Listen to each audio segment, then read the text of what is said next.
you're watching the movie Canon, watch Geo.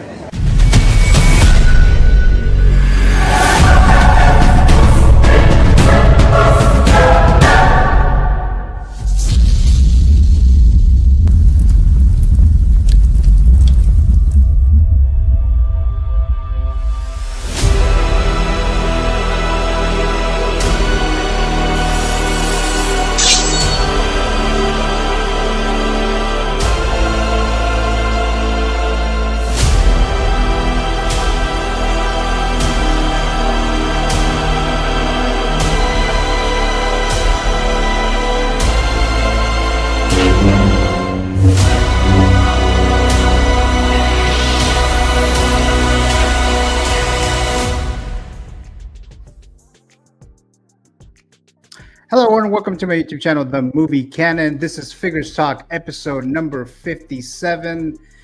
I've been gone for a month. A lot of crazy, busy stuff happening. I did a big move. I got sick while I was moving. It was just kind of chaotic. It took a lot of time. And I also lost all of my default images. I accidentally deleted all of them. So all of the slides that you've seen throughout the year and a half, they are gone. So everything is from scratch. So I had to create brand new ones for tonight's stream. So it's been a bit crazy, but here we are back here on Figures Talk, Friday, June 20th, 2025. I might sound a little echoey because in the new room here, I don't have that many stuff in the room quite yet. I'm guessing that's why it's echoey. Later on, throughout the weeks or so, it should get better. But let me know if there's any issue with the sound, with the picture, anything like that. Just let me know there. There's not much news, as you guys know. There's the Ghostbusters Blitzway. That were for pre-order like an hour ago or so, an hour and a half ago. There's the tease from SIDESHOW, a John Carver figure from Thanksgiving. We'll talk about that for a little bit.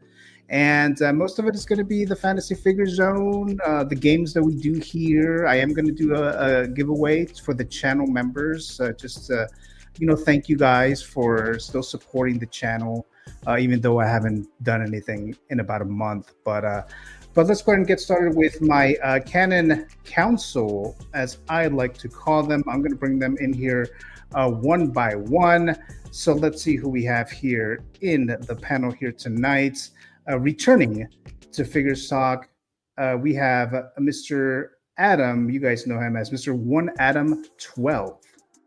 Since I was 3 or 4 years old, I've loved Star Wars. So we'll keep moving. We're getting into double jeopardy where things really get tense. Iron Man, knowing that the original Avengers are destroyed and the MCU goes down the drain. And also knowing that we destroy Indiana Jones, Jurassic Park, Jaws, Close Encounters of the Third Kind. Oh, man.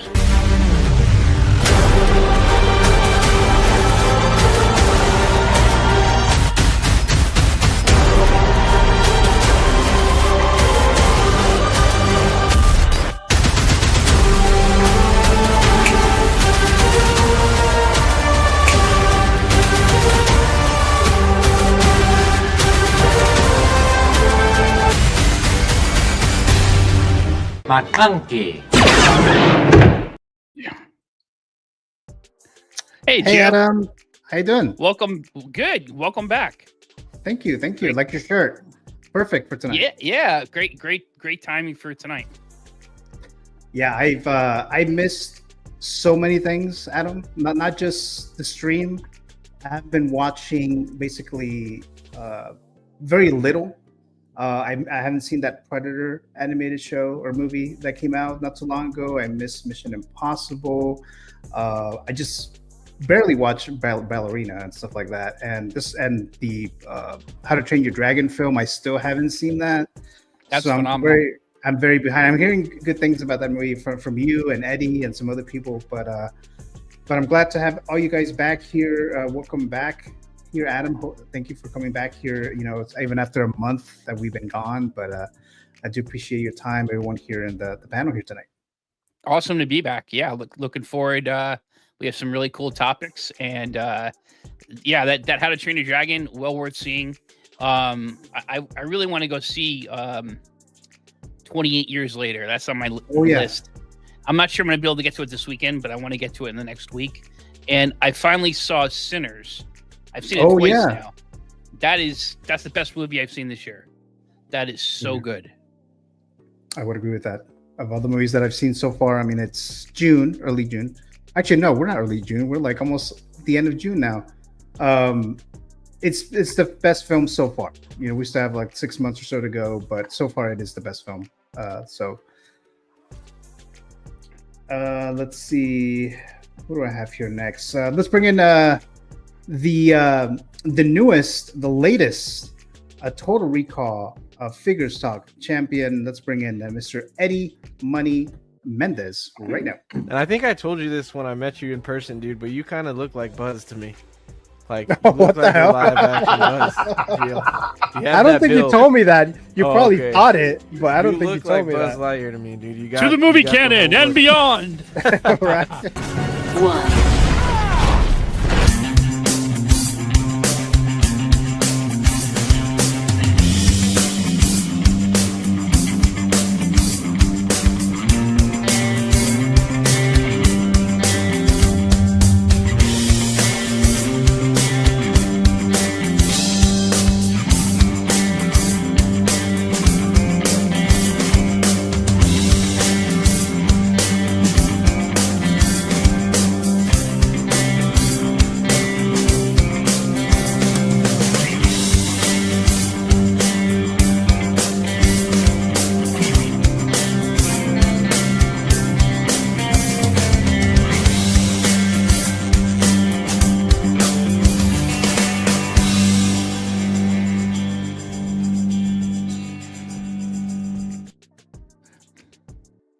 Hey Eddie, how you doing? How you doing, Eddie? Hey Eddie, I'm good.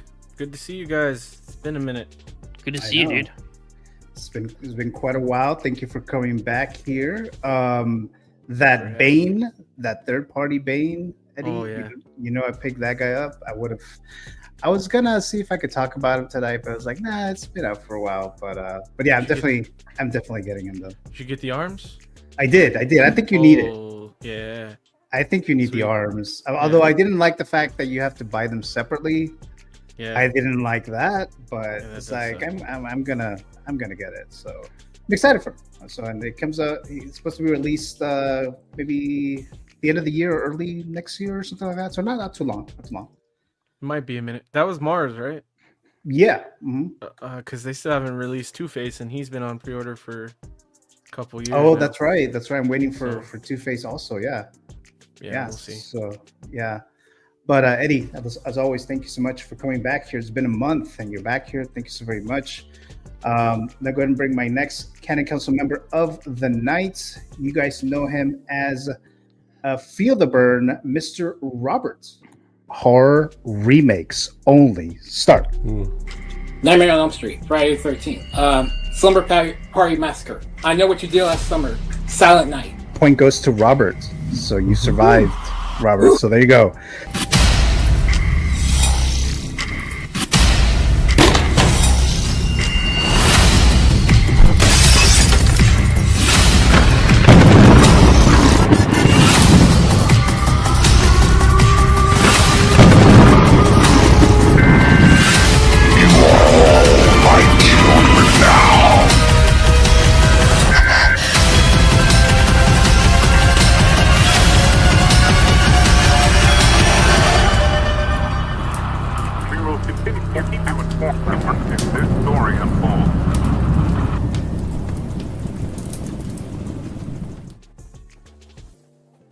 Hey Robert, I forgot I added the "You Are All My Children" now. I completely forgot that I added that last time. You already forgot? My God. Yeah, I forgot about it. I was like, oh shit, I forgot that I added that. But Robert, thank you for joining us. I see you wearing the movie Canon hat there. So thank you so much for wearing it there. So thank you.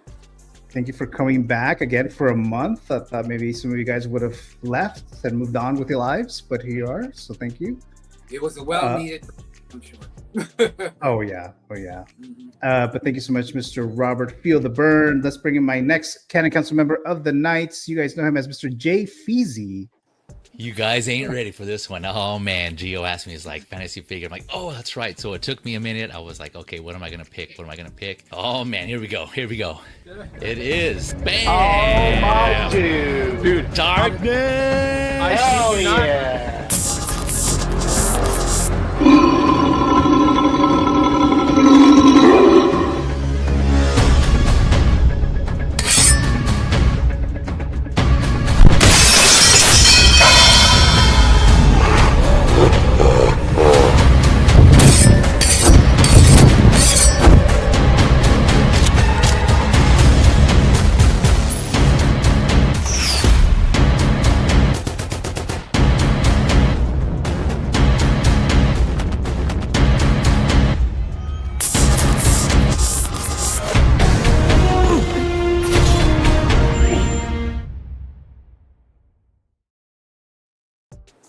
Hey, Feezy, Jay Feezy, how you doing? You're muted. There we go. Yeah, what is up, There you go, panel there you go. chat? Happy Friday. Yeah, man. Man, feeling good. You know, Friday night, and I feel all right. Salute, of course, as always, to everyone. Gio, the movie canon is back. Good to have you back, man. And Thank like you. Eddie said, it's been a minute. It's been a minute. Did you get a chance to watch 28 Years Later? I thought you said you couldn't watch it last night. I did. Yes, I did. And I kind of put a little comment there in the chat to proceed with caution. I was personally disappointed, but I don't want to go too much to spoil it. I don't know if we're going to talk about it later, but okay. Yeah, different take from the first two. I'll just say that. So just keep your expectations low because it's not going to be for everybody. I'll just keep it at that for now. I'm planning on watching it this weekend, but we'll see. Go ahead. No, Killing Murphy's not in it, right? At all? No. Nope. Okay. What about Daryl or Negan? Nope. I know. Different universe. Confuse everybody. All right. Yeah. Yeah. Well, we'll see. I'll check it out. Planning maybe tomorrow or Sunday, and some time goes away, but we'll see. I am planning on watching it, but thank you, Feezy, as always, for joining us here. Also, it's been a month. You're back here, so thank you so much there. Let's bring forward to it. Yeah, for sure. A lot of stuff happening here tonight, even though it's kind of light on the news. But let's bring in Mr. S. Beam. Mr. Beam, how are you doing, Mr. Beam? Hello. Doing good. Good to be back in the movie canon channel. So good to have you back. Good to be here with everybody else. We always have good discussions. So yeah, thank you for coming back here. And I know you were able to secure some of those Ghostbusters, right? yes, sir. Yep, I got my 4-pack off the Blitzway site before it sold out in 2 minutes. So oh wow, yeah. I'm gonna go over it, even though it looks like it's sold out on Blitzway. I didn't really get a chance to really look at the details as to like pricing, and it seems like there's like a 3-pack that doesn't include all the Ghostbusters, obviously, right? I don't know why they did that, but I guess we'll talk about that sold out later. too. But again, Mr. Bean, thank you so much for joining us here as always. Let's bring in Mr. Valkyrie Magnus, who is also showing off the movie canon hat that was just gifted to him. Thank you, Valkyrie, for joining us, returning back here. How you doing today? Doing great, thanks. Glad to be here. Thank you so much for being here. Are you ready for all of the movie canon figures talk stuff, games, and all the other stuff going on here tonight? Oh, definitely. I've missed it so much. Glad to be back. Yeah. Glad to see you back also, too. Thank you so much, Valkyrie. Always a pleasure to have you guys here. So let's bring in my last Canon Council member of the night. It's been a while since we had Mr. TJ Mike here, so let's bring him in here. TJ Mike, aka King Churro, is here. How you doing, Mike?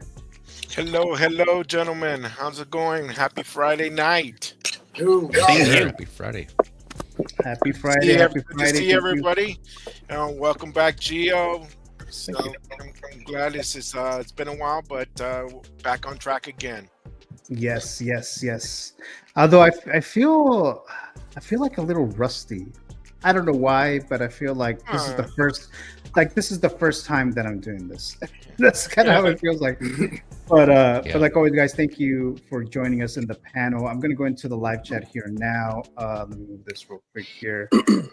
Let me backwards, see. sideways. Yeah, I don't know what's wrong. Like tons of glitches. Oh yeah. I think there's something with the gravitational pull in Seattle. Right. There's that Try word to again, keep heavy. over. Yeah. Let's see here. So let's go into the live chat real quick. I see quite a few of them there. Mr. 1 out of 12, a panelist, a channel member, and a moderator saying hello, everyone. Great to be back. Hit that like on the way in. Thank you so much, Adam, for joining us in the panel and in the live chat. And definitely, guys, make sure to hit the like button. I'm sure the algorithm has been messed up with my channel now since I've been gone for a month. So let's try to help it get back to on track for a bit there. But thank you there. Mr. Moose, 12-inch Moose Stream, a channel member as well, says 1 out of 12. I did, he says. Thank you so much, Mr. Moose. And then Feezy also in the panel. What's up, crew? Happy Friday. Thank you so much, Feezy. Happy Friday, everyone. Valkyrie Magnus also in the panel here tonight. Hey, Adam, good evening. Good evening, everyone there in the panel and in the live chat. Let's see. 12-inch Moose Stream saying, hi, Jay. Hi, Eric. Let's see. Are we Ghostbusters happy? Is asking Mr. Moose. So we'll talk about that in a bit here. I didn't try to get any of the Ghostbusters figures myself, but apparently, based on what Mr. Beam said, looks like it sold out pretty quickly, right? So I believe there might still be some availability somewhere else, but like I said, we'll get into it a little later there. Feel the burn, Mr. Robert, a channel member and a panelist here tonight, says having technical trouble. I'll be right there, and here you are now, Robert. So there you go. There, Well, see, Daddy.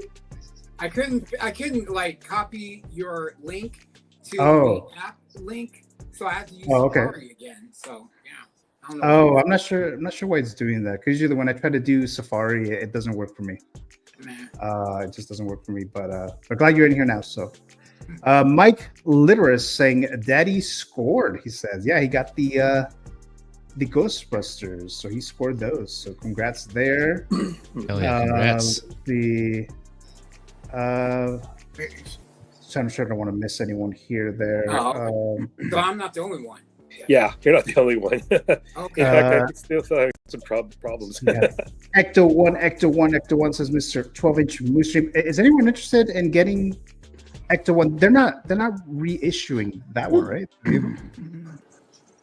Not currently. They not. Oh, okay. Because I didn't see that they were doing that, so I'm not sure if they're going to try to do that later. I'm not sure, but I've seen that in person. I saw it at a con, and that thing is huge, and they were selling it for $2,500, I think. Wow. So I've seen it there. It's pretty big there. Mr. Jose Plus, a moderator here, saying, "Hey everyone, hello there, Mr. Jose Plus. Thank you for joining us in the live chat." He has Más o Menos tomorrow morning. It's starting 11 a.m. Pacific time, so make sure to check that out. I am a guest judge tomorrow on that show. I'll promote a little bit more towards the end of the stream. But thank you so much there, Mr. Jose Plus. I want that, what is it, Peladone panel, Gio, says Mr. 12-inch Moose Stream. Let's see. It says, "Whoa, Moose, you blowing me a kiss?" Is that right? Is that what's happening there? Moose, after your show, come hang out with us on Marco's channel for my show, he says. Okay, all right. Let's see. Mr. Feezy says, "Ballerina is the only one I haven't seen so far." Okay, all right.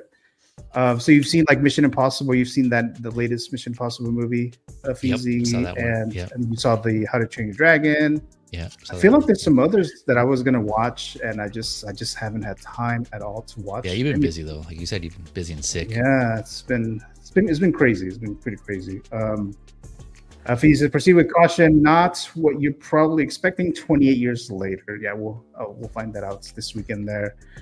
Watching 28 Days Later right now, says Mike Litteris. So there you go. Watching the first one there. Jose says, "Gio gets the arms, but not the autograph for Batman the Animated Series. You hate to see it. I feel like you need those arms. The autograph, not so much.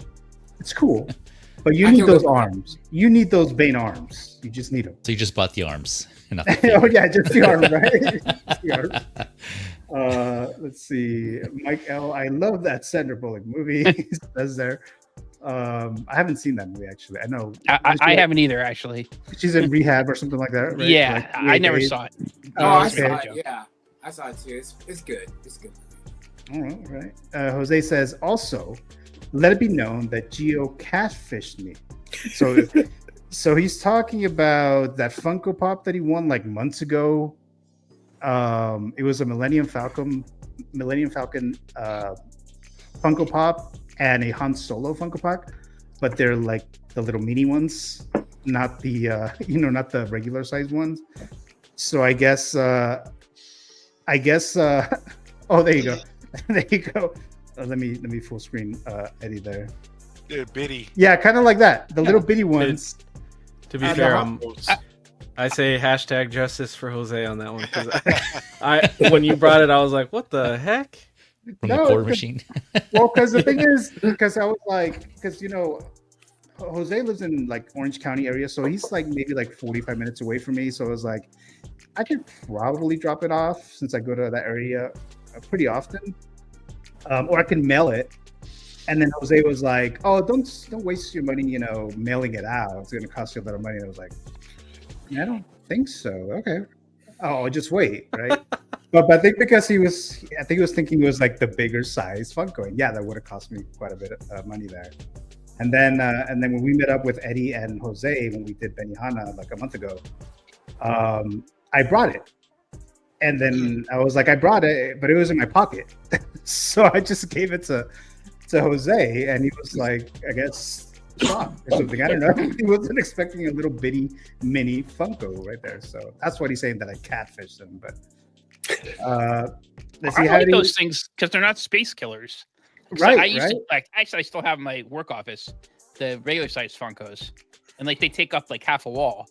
But these little ones are like, Eddie just held it up. They're like, I have like 4 on my desk here in like under my monitor. I think they're, they're nice little, they don't take up a lot of space. Right. Yeah.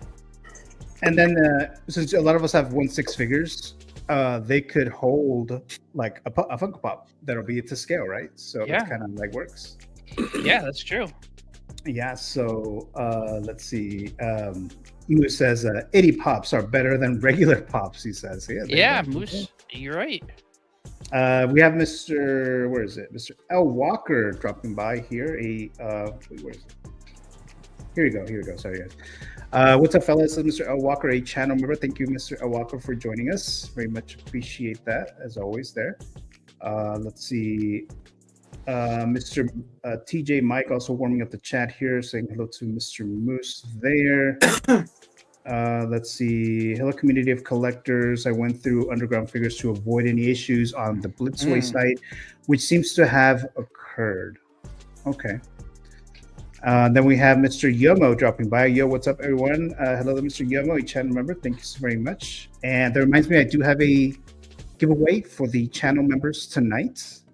So we'll do that later in the stream. Let's see. I want to make sure I don't miss anyone here.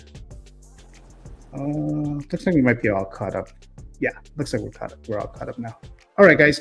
So this is what I want to do first. Since I've been gone for a month or so, I didn't really get a chance to talk about this. So let me do this real quick here. Where is it? Here we go. Okay, so as a lot of you guys know, it's been a couple months now, I believe, when this happened. But Mr. Thomas Clark, aka SpongeBob SquareBalls, aka Classy Thomas, did pass away. I heard the news like a lot of you guys about a month ago. I wanted to discuss it on Figures Talk, since he was on here several times. And always a kind person, very nice individual, and a lot of fun when he's on the stream. I had to create certain going around loopholes that Mr. Classy Thomas used to like to do when it comes to the keep, gift, or destroys and things like that. So I had to all right, I gotta make up some kind of a statue or whatever, some kind of law or something to go around it, because Mr. Thomas Clark would come up with some crazy ideas as to how go around the keep, gift, or destroy. So it was a very, very nice individual. Very sad to hear that he passed away. I know he's been sick for quite a bit. I thought he was getting better. I think a lot of you guys saw that he was on a couple of streams and he seemed to be getting better, but all of a sudden I just heard that he passed away, which was very, very sad. So I just wanted to just talk about him for a little bit here, and I'm gonna play this little clip here because he did get an intro. We only got a chance to play it once, but he did get an intro. So I'm gonna just show this little part here from Figures Talk about Mr. Thomas Clark here. Return to me. Thomas always has a loophole with this shit, bro. Then I'm going to destroy Anakin. However, I'm going to go back to Harry Potter and take the resurrection stone from the Deathly Hallows, and I'm going to bring him back. Can we issue any disqualifications? I mean...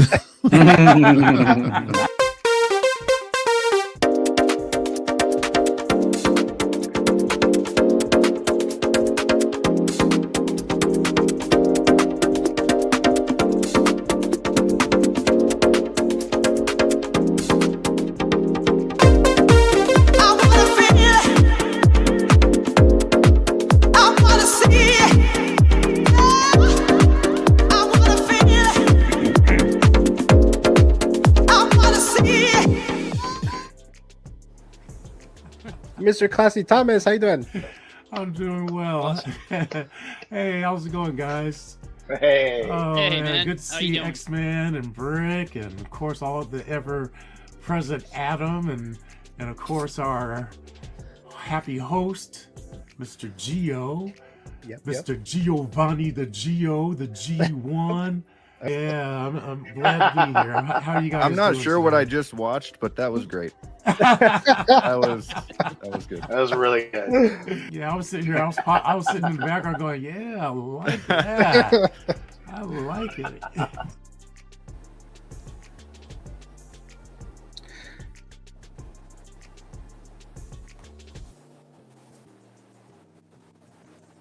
Hold on a second, guys.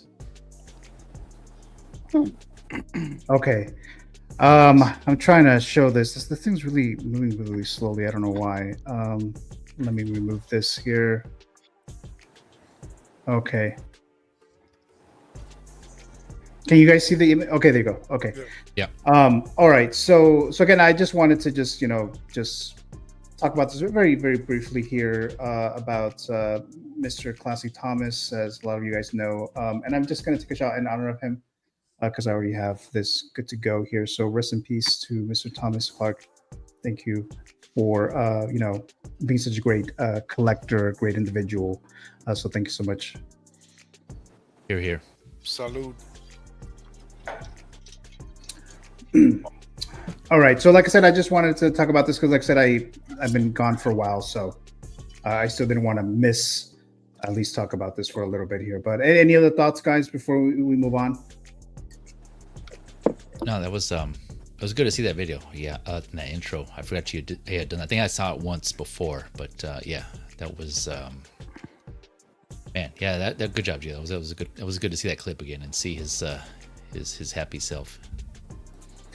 Yeah, it was. I actually had to show him the intro because I wasn't sure if he would like it because it has a bunch of like a lot of like characters and women characters that he selected as a fantasy figure picks. Yeah. And so I was looking for a song that would kind of go with what's going on. So I showed it to him at first. I'm like, just watch this, Mr. Classy Thomas, see if you like it. And he said he loved it. So that was the video. I only got to play it that one time while he was on there. Oh, okay. But, Gotcha. Yeah, but, I think in remembrance of him, I'm gonna start calling you G1, Gio, the Gio man.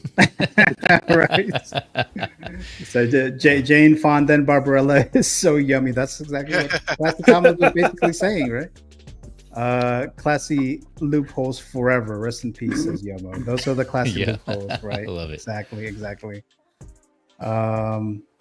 Let's see. All right, looks like we're all caught up there, guys. Any other thoughts, guys? Yeah, every time he had I think every fantasy figure that I ever saw him on was some babe from like the 70s or late 60s, you know, and it just cracked me up. Yeah. It was always some hot babe that, like, you know, he was into when he was, you know, that age. Oh, yeah. God bless him. Yeah, so, I mean, some of the characters I've never seen before, so I kind of learned from some of these picks that Classic Thomas would, you know, present to me like, oh, I want to show this, and I was like, what is that? You know, so like look it up. There's like these two girls in like a comic book series that I've never even heard of. I forgot what they called it, dirty pair or something. Dirty pair, something like that. Yeah, I was like, so that was one of them, but and of course, me and Adam know. Yeah. Yeah. I think Valkyrie's right behind him with some of those, like, some of those babes, the 70s babes. Oh, yeah. But yeah, like I said, rest in peace there, Mr. Thomas Clark, Mr. Classic Thomas, Mr. SpongeBob SquareBall. So there you go, guys. All right, so I'm gonna move on to this here. So the movie box office draft, I just updated it not too long ago. So the one in the lead right now is Mr. S. Beam. So 8 of you submitted your films, portfolios for the summer movie box office draft for 2025. This is related to the box office numbers of each film that's in your portfolio. We did a draft like a couple months ago, and these are the ones that you guys selected. Mr. S. Beam is in the lead because he selected Lilo and Stitch with $858.3 million so far. Surprising. Wow. I knew it would do well. I knew it would do well. It's a family movie, so that helps. Yeah. And then we have in second place in this case would be my brother Matthew, because he picked Mission Impossible: The Final Reckoning and How to Train Your Dragon. $506.8 million for Mission Impossible and $197.8 million for How to Train Your Dragon.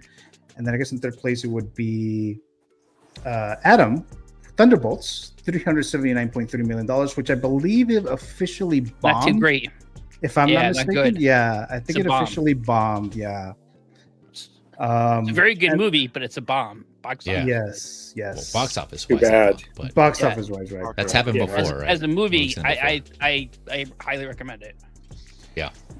And then Mr. Valkyrie Magnus, he picked Ballerina, so $91.5 million so far. And then he picked Jurassic World Rebirth, so we'll see how that goes in a couple weeks. And then Mr. TJ Mike, he picked Karate Kid Legacy. Oh, that's another movie I missed. That's another movie I haven't seen. $89 million. Although this movie didn't really open that well, though. But, no. But yeah, so that's the situation there right now for the movie draft right now. But let me see. $1 billion Superman. I'm telling you, that's gonna be $1 billion film. Oh, he's calling it. Calling it. Jurassic World's gonna be $2 billion. So whatever. Yeah, we'll see, right? Jose saying justice for Jose for some reason. I'm not entirely sure why, but he's just talking about being catfish. Yeah, the Funko thing. But yeah, I guess so. Although he got his Anakin, Artisan Anakin before I did, so I still haven't gotten mine. I'm still waiting for that shit. So I don't know what's going on there. I thought I got the wait list for that, but I got the wait list for Attack of the Clones Anakin. Oh, okay. They're still shipping that? Yep. Really? Damn. Yeah, the smoldering look one. You just got the wait list for that? Yeah, I just got it. That's crazy. I never heard of that before. Dude, I got that last summer. Yeah. Yeah, it's been like over a year. From Sideshow. Yeah, I'm still waiting for Artisan Anakin. I'm still waiting for Paul Atreides. So a bunch of other ones. Affleck 2.0, you know. Yeah. You shipped to your old address, that's why. But here we go. Right. No, just all right, guys. So let's do this now. So I asked you guys because it was, the news was light. So it was like, isn't today officially the first day of summer, June 20th. Yes. I believe I checked, Yeah, it and is. it is. It is. So I was like, feels let's do something. Excuse me, let's do something. Some summer movies, but like with the last 3 decades or so, or 5 decades or so. So I asked you guys individually in the panel to choose one movie, either from 1995, 1985, or 1975. I didn't want to go 2005 or 2015 because it was a little too recent. So that's why I just asked for 95, 85, or 75. And you guys submitted your picks. Most of them are summer movies, except like 1 or 2 are not technically summer movies. And one of them came out in the UK during the summer, but not here. So I guess we'll count it as a summer movie. But just very quickly, we just discuss some of these summer movies here that I asked you guys individually. These summer movie rewind is what I'm calling it here for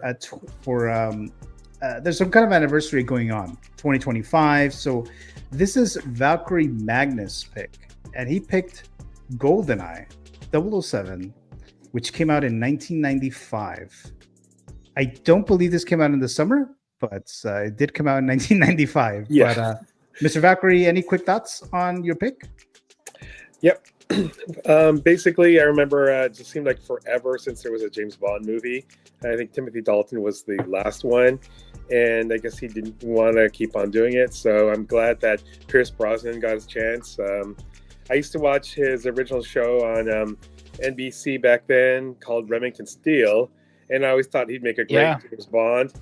And you know what? He worked out. I thought he was definitely a great James Bond. Okay. And it was a great movie too, GoldenEye, and a great video game as well. Oh yes. Oh yeah. I had so many hours, days, and weeks on that GoldenEye game. Yes. And I would be one of those assholes who would put those proximity mines, so that because I know where everyone would spawn.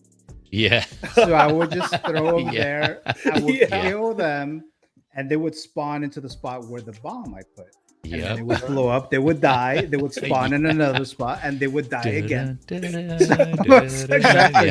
So that's what I would do, and my cousins would always get fucking pissed off that I would do that shit. But yeah, I remember watching this movie. I will admit that I enjoyed the game more than the film, but I still like the movie though, and I like Pierce Brosnan.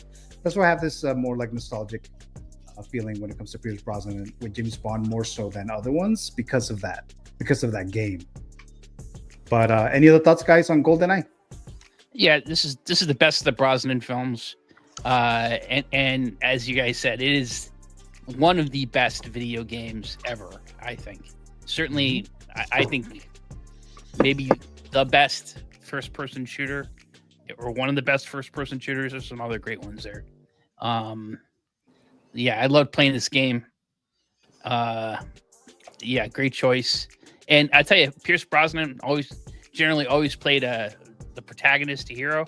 I'm in the middle of watching Mobland.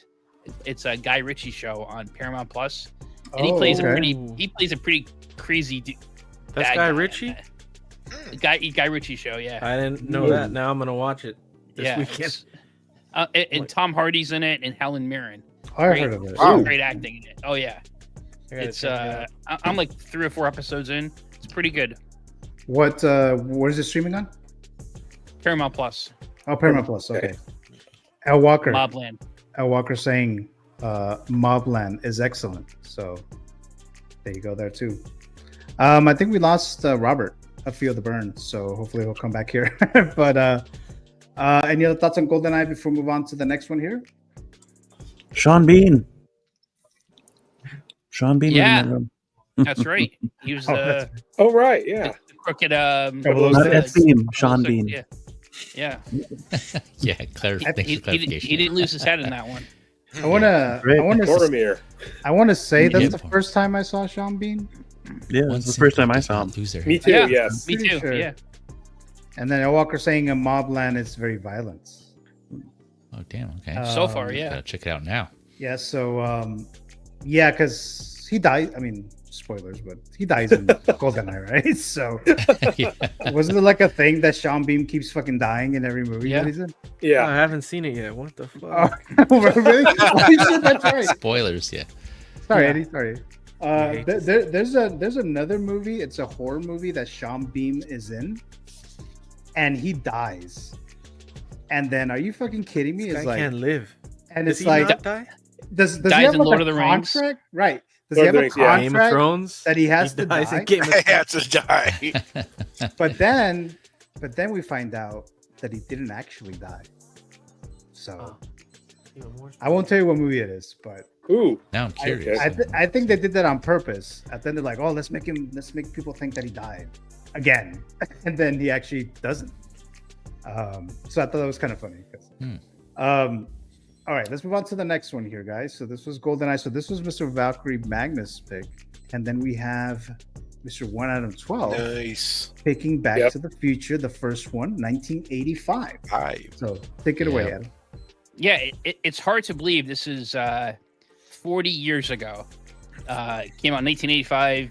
I mean, I think everyone's got to have seen this movie by now. Obviously, I'm a big fan. I have the DeLorean here, and I have Hot Toys. Bless you. Hot Toys, Marty, and Doc Brown from the first movie in their iconic outfits from that first movie. Just probably the best time travel movie ever. And there's a lot of good time travel stories, but to me, this is a great time travel story, great comedy. It's hard to believe this came out 40 years ago because that took place in 85, going back to 1955, 30 years before. So it's, you know, and of course, this Back to the Future 2 took place, I think 2015 or something. So we're past that point. It just boggles my mind. But I remember my parents taking me to see that. I think I was 11 years old, and it was just like mind blowing. Some of the stuff they did, and of course you had Huey Lewis in the News, The Power of Love, and Back in Time, and Alan Silvestri's great score.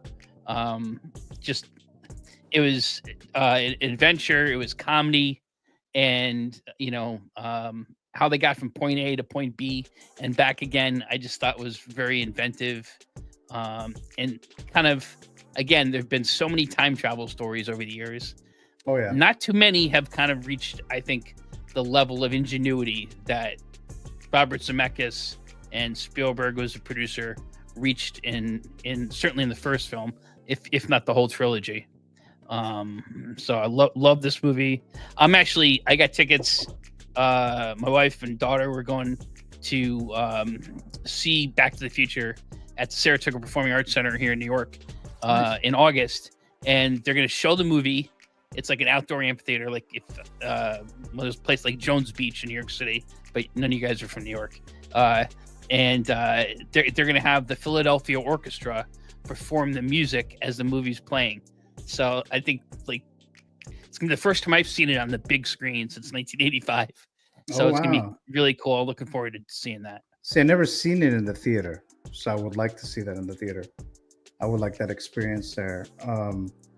Blue Tattoo dropping by saying, hey everyone. Hey Blue. A channel member, Mr. Blue, thank you Blue for joining us. He was on my Jim Carrey filmography stream like a month ago. That was like the last stream that I did. But thank you for joining us, Mr. Blue Tattoo. Let's see. Any other thoughts there, Adam, on Back to the Future? No, I think it's an interesting. Eric Stoltz was originally going to play Marty McFly, and it just didn't quite gel. So they recast with Michael J. Fox, and of course, obviously, it's iconic in that role. So in one of the universes in the Flash film, Eric Stoltz was Marty. So that's right. So there you go. We're talking about brother. Oh wow. Any other thoughts, guys, on Back to the Future? Damn good film. Yeah, awesome movie series. 40 years now. 40 years. Mm-hmm. It holds up well too because I showed it to my daughter. Muted, Tijuana. Sorry. What was that? Tijuana mic was muted by this show. Oh, okay. I was gonna say, yeah. I showed it to my daughter when she was 8 years old, and she was like, "Why are you showing me this old movie series?" And when she was done, she goes, "That was an awesome movie series." Oh, nice. Okay. Because it's kind of, I mean, I don't have, I don't have children of my own, but my brother, there's a 20 years difference between myself and my brother. So sometimes like show him things, movies or things like that. And I don't know if he's going to like him because, it was 20 years ago or whatever years ago. So it's kind of like when you show something like you said, Valkyrie, to your child, like you don't know if they're going to actually like it, or are they going to say, this is an old ass boring movie, right? But yeah. So it's kind of cool that, they like it, right? Even though it's old, right? It's old movie. Yeah, I actually showed her Raiders of the Lost Ark too, and like when that Cairo swordsman came out and Indy just kills him, she couldn't stop laughing at that scene. Oh, okay, yeah. Yeah. Any other thoughts, guys, on Back to the Future? Yeah, just to add this, I showed it to my kids, which are now in their 20s, and they love the movie. So, yeah, I mean, it still holds its own. And as just like Adam said, it says I think out of all the time travel movies, and that's including Marvel and their all their verses and everything, this kind of explained it, and you kind of could understand, just like you said, how to get to point A to point B back to point A. So it explained itself on time travel. But it was an excellent movie. If you want to say 80s, this is the movie. And I'm a big fan of The Simpsons. Well, like the first 11 seasons, not the remaining of them. Yeah. I miss the Back to the Future ride at Universal. Like there's a Simpsons ride that took place of that. But I think that Back to the Future ride was better, and I kind of miss it. That was nice. I kind of miss hearing the Back to the Future theme song every time you walk around that area at Universal. Yeah. But it's gone now. So, and I think they're gonna remove Simpsons soon because I think Disney's gonna take it back. So we'll see what happens there. But we'll see what they put there. Any other thoughts, guys, on Back to the Future? They also reference this in Endgame, right? Isn't that what Hulk? Or not? Who is it? Not Yes. Ant-Man, Paul Rudd. Yeah. Wasn't he the one referencing? Yeah. Yeah, I think that's actually it's not as good as in terms. I mean, that's a great movie. That's one of my favorite movies of all time. But I think that's a top tier time travel movie too. Wait, which Endgame? Endgame. Yeah. Oh, okay, gotcha. I think that's definitely a top tier time travel movie. I think so. It kind of explains certain things that it kind of makes sense. I'll buy it. I'll buy it. There's a consistent logic to it. So, yeah, for sure. Yeah, because it's hard. It's hard to do back. Different time travel movies. They're like there's a lot of cop out scenes or storylines. It's like right. Yeah. So it's kind of hard to do time travel stuff now, I would say. Yeah. But I think Endgame did it fine. For sure. Yeah. Bill and Ted for me takes the cake. That they did time travel. Oh, Bill and Ted. No, okay. Hey, it's funny you mentioned that. My shelf, because I have the DeLorean here on like a small table, and then on the case and over there I have Marty and Einstein and Doc Brown, and next to them I have you can't really see it here because it's like over there, but I have I have Bill and Ted next to Marty and and Doc Brown. Nice. Yeah. Nice. Now you need to put some Endgame characters next to figures next to that. Right? Yeah, but you can't off camera. I have that's a whole shelf of Endgame. But oh yeah, I'm sure. I also thought of putting on the next shelf over is my Terminators. So a okay. little time travel action on there. There you go. A little darker time travel. Any other thoughts before we move on to the next pick? All right, here we go. So this is Feel the Burn, Mr. Roberts, the Rocky Horror Picture Show. This movie came out technically in the summer in the UK, but not here, technically. But take it away, Robert. I'm sorry, I missed the portion of the beginning. Are we just supposed to talk about why we chose this, or?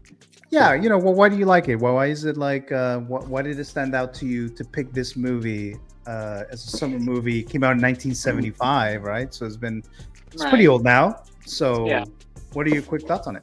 Well, I mean, even to this day, it still holds up. I mean, every Halloween you see people either wearing the costumes or they, going to the Orpheum Theater just to participate in, the crowd, participation during the movies, where they give you like a bag full of goodies to, whenever somebody, I think there's like a toast scene where people throw toast and then give you a newspaper and then squirt guns to make it look like it's raining. It is a fun experience.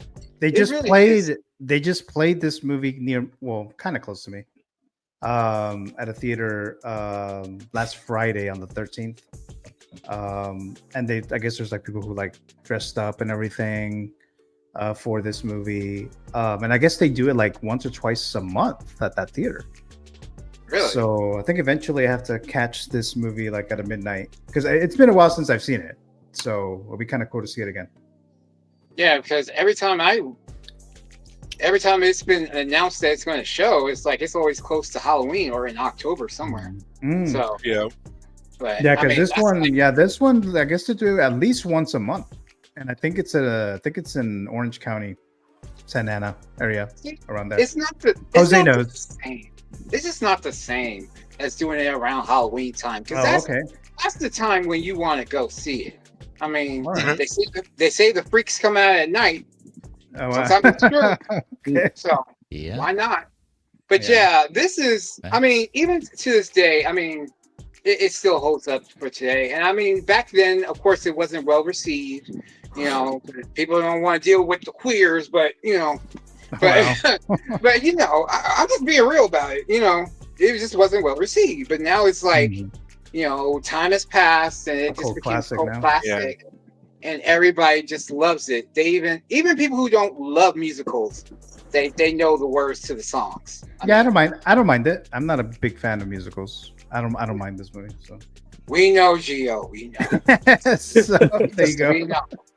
Which I expect you to give a fair criticism of Wicked for Good. So I'm looking forward to that. I'm planning on watching it. So I mean, the first one was decent. So I'm definitely watching it.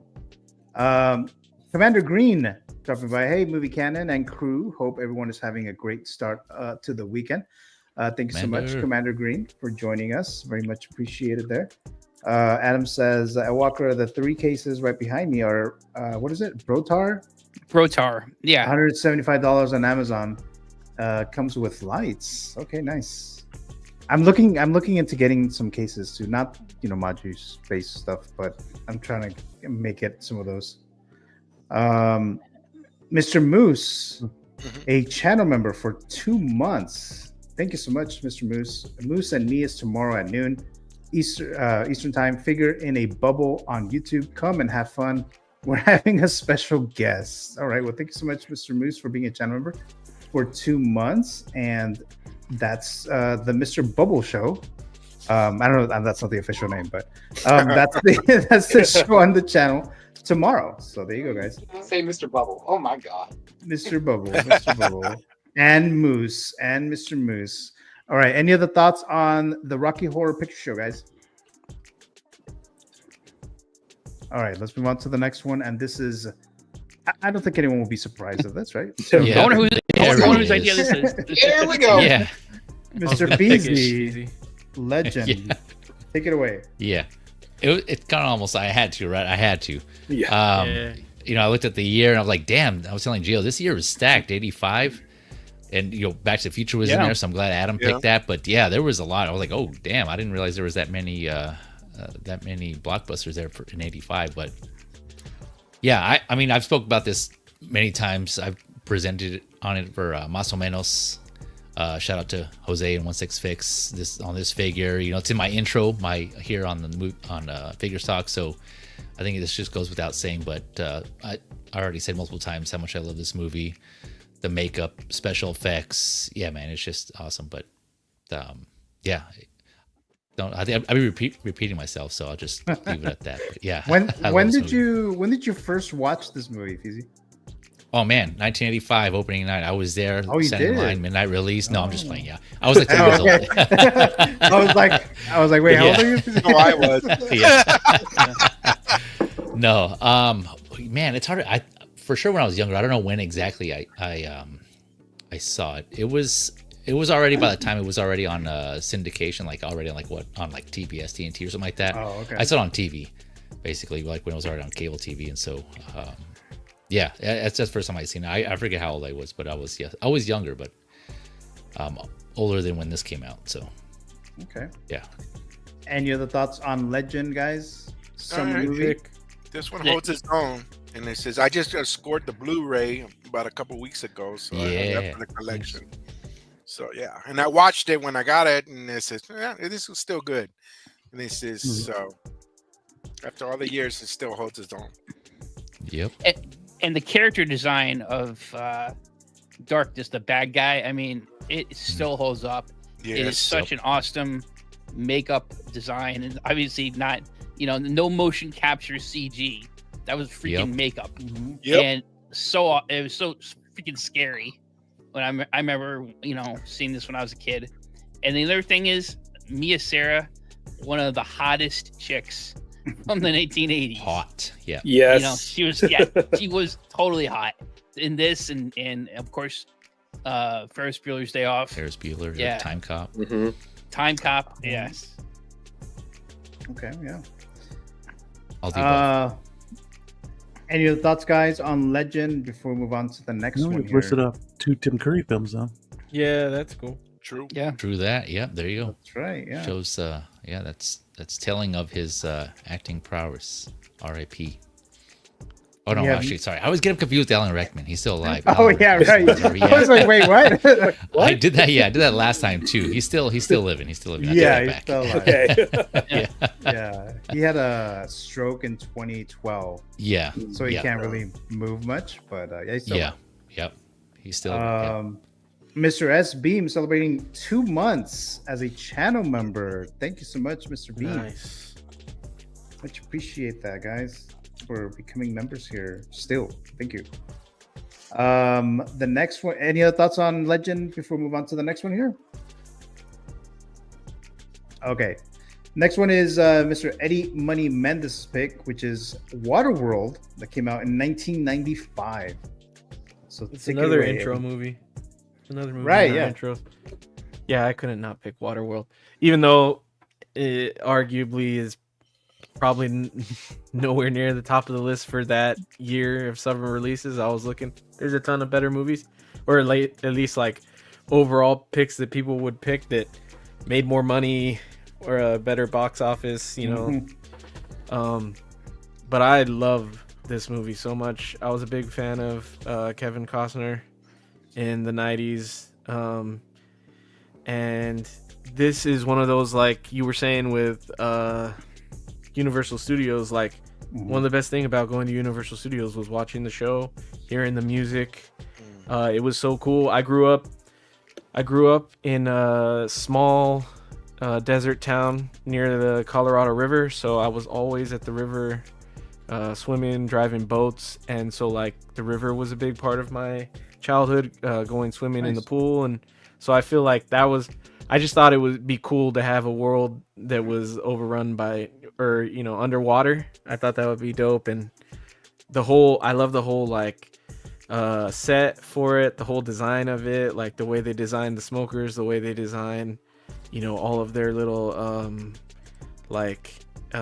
houses and clubhouses or whatever, and floating towns and all that. It's really cool. So yeah, I couldn't not choose it. There was a lot of good stuff in the 90s, and there was other stuff that I want. Like Clueless was a big one. I was like, that's a big movie from my childhood. As if. Right. Indian in the Cupboard was another big one for me. I loved that movie growing up. I haven't seen that movie. That was really good for my childhood. And it ties to what we do now. Like your toys come to life. As a kid, that would be insane. So yeah. There was a ton of stuff, but Yeah, Waterworld is one of my favorite movies of all time, so I had to choose that one. And something I learned like a couple years ago, I didn't even know Jack Black was in it. He's he flies the smoker's plane. Yep. I had no idea he was in really? it. I had to go back and like pause it on that scene to tell that it was him, but yeah, that's pretty cool. Damn, That's I didn't realize crazy. I did not even know that. Yeah. Just like I'd forgotten that he was in I Still Know What You Did Last Summer. Jack. Yeah. My Didn't favorite know one. that either. My favorite one. Miss Brandy rocks. She rocks. Yes. So I yeah. hope this will return for the new one. I was kind of hoping that, but oh well. Wait, what was that, Robert? No, I was hoping Brandy would show up to the new I Know What You Did Last Summer. Oh, well, maybe maybe it'll be one of those, little secret cameos. Who knows? I hope so. I love Brandy. I know it's I not love going to be Brandy. Buffy, but Excuse me. She's that's what I'm She's saying. gone. That's what I'm saying. It's like I know it's not going to be her, but who knows nowadays, though, right? Go back. Just hating me for everything. Yes. So for this movie here, yeah. So Waterworld, I know I used to have the VHS for this. And I watched it a few times, and I like the show. I'm surprised that it's still like running. Like it's still like I thought, Universal. Yeah, Universal. Right. Yeah. I thought they would have Still closed it by now, but it looks like it's popular enough that they still want to keep it on. So it's the coolest show there, in my opinion, still, because everything else there is a screen now. Like even the Simpsons ride is a screen, and this one has, they have people shooting you with the water guns. That whenever there's an explosion, it's actual fire. You could feel the heat. Yeah, you smell the smoke. Like you see all these people diving off the top of the tower there, and it's pretty sick, dude. Yeah. I remember when fun. Universal used to have all those like in person, like the fire one too, where it's like escape from the building on fire. Backdraft. Yeah, Backdraft. There you go. Backdraft. Yeah, dude, that was cool, man. Yeah, that was cool. Yeah. And say, go ahead.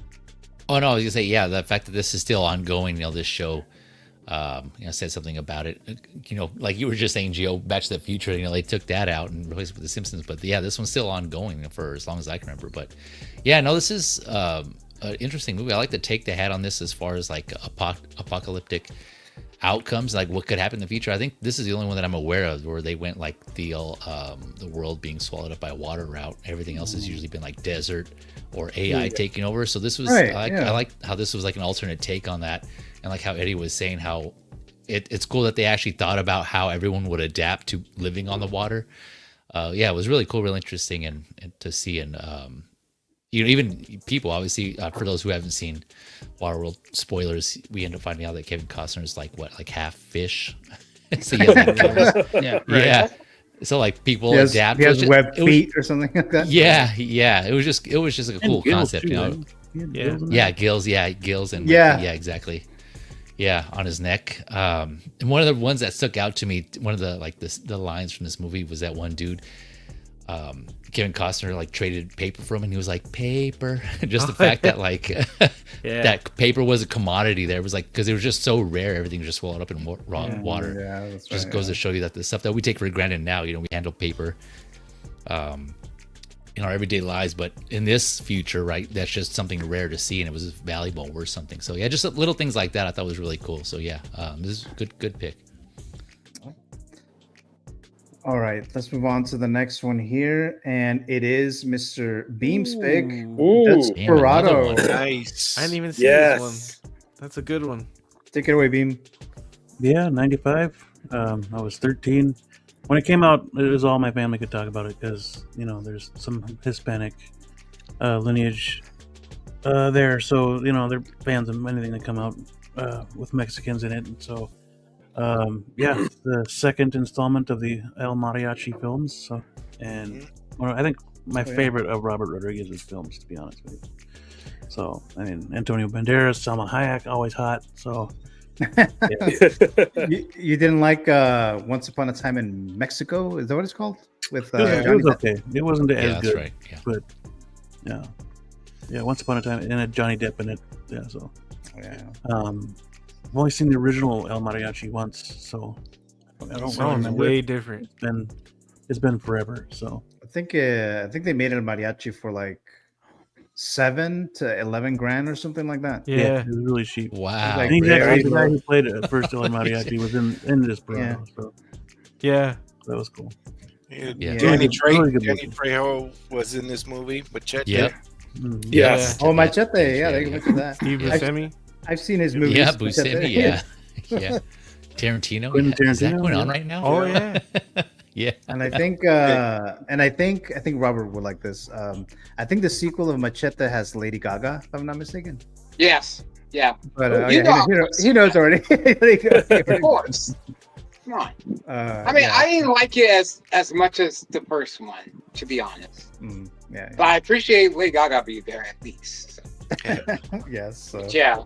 I think that was when Mel Brooks was like getting in trouble from like making like racist statements at the time, and everybody was like concerned about his career and all this sort of shit. Wasn't that around that same time? I don't recall that, to be honest with you. I don't remember that. You don't recall the racist phone call he made to with his girlfriend and stuff like that? Like Mel Gibson. Brooks?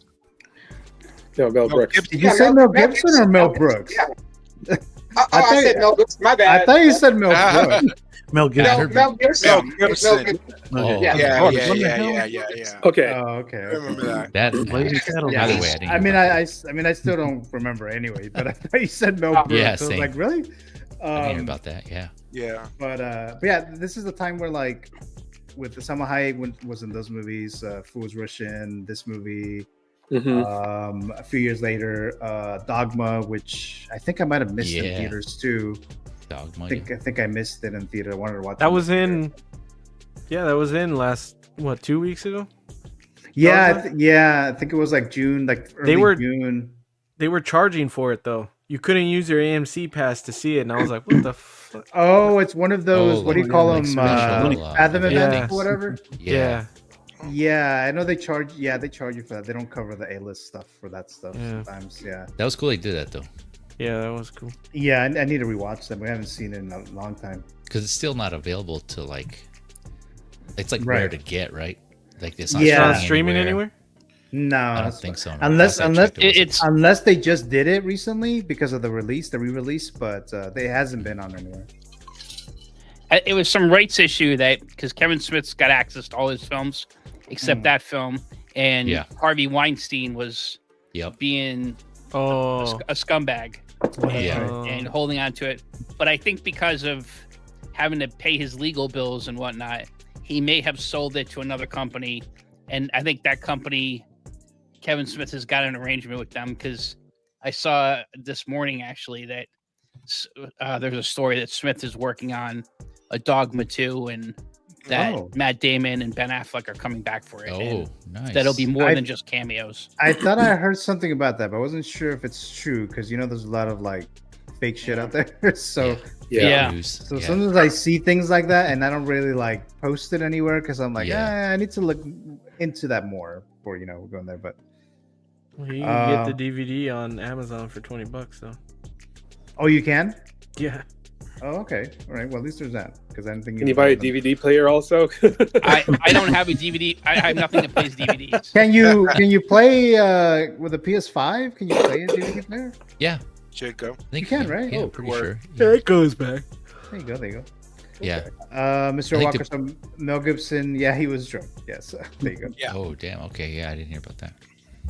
Gio, has the mariachi ever been a figure, fantasy figure? No. Ooh, Ooh. that's a good one.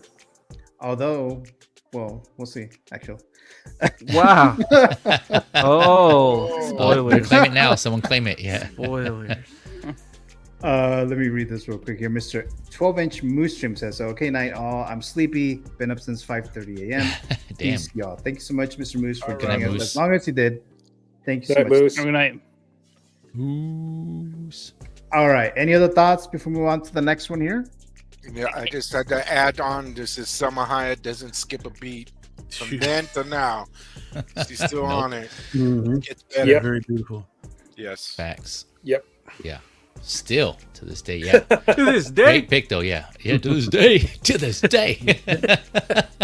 No, great pick, man. Yeah, I love this movie. Same, just like clever action scenes, just like the gun battles in this one were awesome. Yeah. Robert Rodriguez cooked in this one, man. This was awesome movie. And just like when he called his buddies at the end, the other two, and they just came in just lit everything up. They each had their own unique gun case or guitar case thing. Yeah, that guy is the guy from the first one. Remember the line? Which guy? Dude, one of his buddies that shows up. Oh, really? Oh, I didn't catch that. Yeah. Yep. Rocket launcher one? I think it was I don't or the remember. minigun guy. I don't remember. I was gonna say my favorite line was when he would say "Let's play," and then the guns come out of his sleeves. Yeah, I don't know how that play. works though. The song that he's playing in the opening credits is my alarm clock. Oh, is it? Yeah. Dude, that's an awesome song. I love the way that movie opens too with that song. Yeah. Yes, Yeah, that's a good cool, song. man. Yeah. Copyright hit. All right, so No, that was less than 10 seconds. Less than 10 seconds. right. All right, so that was Mr. Beam's pick. Let's do the next one here. I guess it was mine. I guess this is the last one. I didn't get one from you, Mike, so that's why I don't have one. But I just picked Jaws because it's kind of classic now, right? 50 years, the first ever blockbuster film. 50 years today. 50 years. Oh yeah, that's right. 50 years today, exactly. Steven Spielberg film. I knew they were having a lot of troubles with the shark filming this movie, so they couldn't really shoot that much. They couldn't shoot much of Jaws, which actually make it kind of a little bit more suspenseful. Then of course we all know the score. John Williams, very simple but very effective score, right? In Jaws. This is the only one Jaws film that I remember. I know they made some sequels, and I think I've seen a couple of them, but I don't remember those at all. But this is the one here. I recently rewatched it in the theater when I was in Colorado in 2023, I think, at the Red Rocks amphitheater. So they were playing it there. So I watched it there, and it was pretty cool to watch it there. But yeah, 50 years, Jaws, classic film. Any thoughts, guys? Amazing. This is and Gino, I went back and forth, going whether I want to do this one or I think I lobbied a couple of you guys to either do Jaws. Or I wanted Back to the Future. And I wasn't even 2 years old yet when this movie came out. Obviously, I did not see it in its original theatrical run. But back then, this is I love like many of the movies here. I mean, all these movies that everyone mentioned are great movies. This is in terms of a summer movie, the single most important movie we've discussed because it is, without a doubt, the first summer blockbuster. Before that, movies, and now it's kind of gone back a bit where you can release a movie any time of the year and it could be a blockbuster. You still have the traditional summer, and now you have the Christmas movie season. Yeah. Mm-hmm. But, for many years, certainly when I grew up, it was the summer blockbuster season. And Jaws was the first summer blockbuster. But I tell you, just personally, I was so scared of sharks. And probably, I wonder how many sharks have died because of this movie. Oh, yeah. Because they got a bad reputation. Just that iconic John Williams, that score and that theme.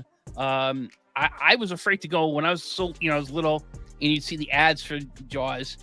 I was afraid sometimes going in the bathtub when I was 3 years old, that the shark would get me in the bathtub. I was gonna say the pool, but you just said the bathtub. And the pool too. Yeah, and everywhere. I tell you, I was so scared of this movie. I didn't see it until I was in high school. I was so traumatized by seeing the ads when I was a kid. It's one of my favorite movies. It's definitely in my top 10 all-time favorite movies list. And there's just so many great, as Gio mentioned, you don't really see the shark too much. That's because he didn't have enough money to show the shark, but it worked effectively to the film. The casting, Roy Scheider as the kind of the main character, and Richard Dreyfuss, and then of course I can't remember the actor's name who played Quint. And I have a mind block here, but one of the best scenes in that film, maybe the best scene, is when the three of them are on the boat and they're just talking, and they start singing. I'm tired and I want to go to bed. Yeah, and then right before that, he's talking about being on Indianapolis, and the sharks circling the sailors who survived the sinking of the Indianapolis. Just what a great freaking scene that is. Yeah. Love this movie. Man goes into the water. Man goes in the water. Yeah. Water. Yep. All the sequels sucked, even though they're kind of but they Wasn't sucked. Michael Caine one of the leads in one of the Jaws Michael movies? Caine was in the fourth one. Fourth and it's one. Jaws 4 The Revenge, because a fucking okay. shark is gonna seek revenge against Roy Scheider's wife and kid. Come on.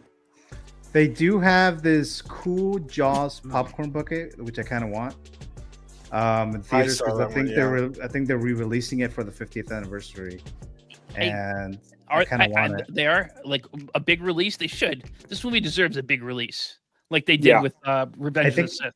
I think it is. I don't know how wide the release is, but I know they're going to release it theatrically for the anniversary, and they have those popcorn buckets ready to go. So I think they're like $50. So, but they look pretty cool though. It's just a shark. You put the popcorn in the like right here. That's that shot that you see here in his mouth. So it looks cool.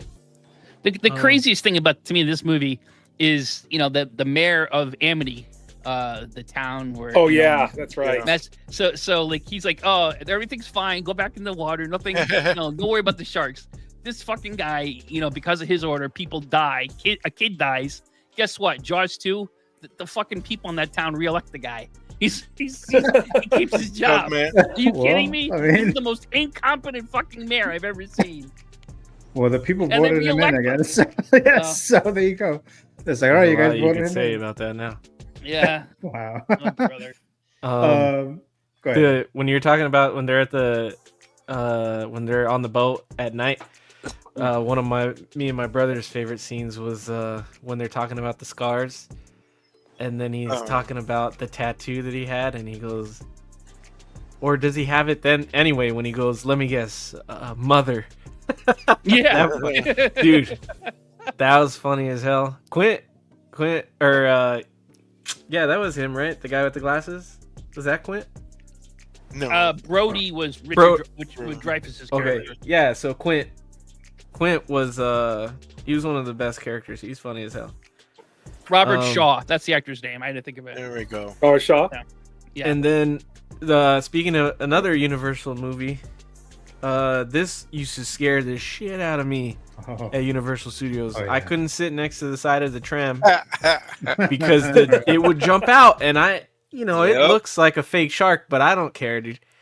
It looks real. It looks like what it looked like on the movie. So I'm like, dude, get this thing out of my face, bro. But last time I was there, they emptied it out too, and I don't know if they're gonna keep that part of the tram anymore. Is that Jaws is gone? I think so. I think they're gonna add something else to that part. Man. Because when you're going in the tram, you're going by the lake, and then Psycho House is over there. Yeah. And then Jaws comes out, and then that's a classic. It's been there for. Yeah, it was all empty the last time I was there, and the shark. I don't even think the shark was there. No. Aren't they working on a Fast and the Furious ride or something right now? They're working on a ride, yeah. So I don't know. That's Maybe I think it's different from where that tram is. Like a roller coaster. Oh, okay. Yeah. I don't know if it's using up the space. I mean, I have no idea. I've been to Universal. But it's about family. Right. It's about family. Yep. Yeah. When was that, Eddie? When did you go last? Like within a couple months ago. Oh, it was. Okay. Because it's gone. I think it was sometime last year before Christmas, like maybe right before Christmas. I gotcha. Okay. I used to get the annual pass, like every year. I have it. I haven't been in a minute, but I have it. I kind of want to get it again. I want to go back there. I'm getting with this list that everybody has. This is 50. Back to the Future is 40. And what's kicking me is like I saw these at the theater. Oh, yeah, you saw Jaws in the theater? Jaws. I was little. This In the original or the re-release? No, because they re-released it like the original. Okay. Yeah. So it's like I saw that what Gio said about the popcorn and the 50 years, and then I was looking at it actually today on something, and I was like, oh God, everything's 50, 40 years, and like yeah, yeah, easily, right? Man, and I said I saw those at the theater, and then wow, it's just, but it's awesome, it's a classic, and the score. Yep. You once you hear that couple beats, you know what it is. Yep. You know, TJ. That's the thing about like movies back in I think all three of these decades. If it was a hit, it was in theaters all summer. Yep. In some cases, like Jaws was in there for like a year, and then they brought it back a year later, re-release. Yep. And Back to the Future, and you know, some of the movies from like 1995, if big hit. Now, like, yeah, you might be, if you don't go see the movie the first 3 weeks, month maybe. Hell, if it's even a big hit, maybe 5 weeks. It needs to make all its money the first 2 weekends. Streaming. Yeah. You know, and that's what people are conditioned to now. Just different world. Oh, yeah. Mr. Blurred Dad Life, channel member dropping by. Good evening, everyone. Hello, Mr. Blurred Dad Life. Thank you for joining us. Eddie says, my mom was 2 when this came out. Oh my God. My age. Gosh. That makes me feel old, dude. Me too. I'm my age. Yeah. Robert Shaw was a villain in one of the best Bond movies from Russia. Yes. Yeah, that's right. Oh wow. All right. So I think that's it for the summer movie stuff. So let's get into figures now. Actually, let me throw a shout out, and I know I didn't pick one, but I'm going to throw a shout out. I mentioned that I got the Legends on Blu-ray, but I also picked up, if everybody remembers, from July 10th, 1998, Small Soldiers. Oh, okay. Okay. Okay. So it kind of goes in our circle of figures, and it says but these, come to life and go to war. Right. With those military chips. Yeah. Yeah. It's still good. Still good. Trying to get some on the Hot Toys right there, right? Oh, yeah. Oh, I was going to say Rick's a big fan of that movie. Yeah. Okay. Oh, I was gonna say really quick, just my really quick story about Jaws, because I lived in that time period also a little bit. I was gonna say I lived in I was a Navy kid. I lived in a small island called Midway Island in the Pacific, and Jaws came out. And if you lived in a small island in the Pacific, the only thing you could do is go to the beach. And I was deathly afraid of going into the water at the time. I was like, I was 4 years old, but I didn't see the movie Jaws, but I saw all the commercials. It just scared the heck out of me. Damn, the commercials?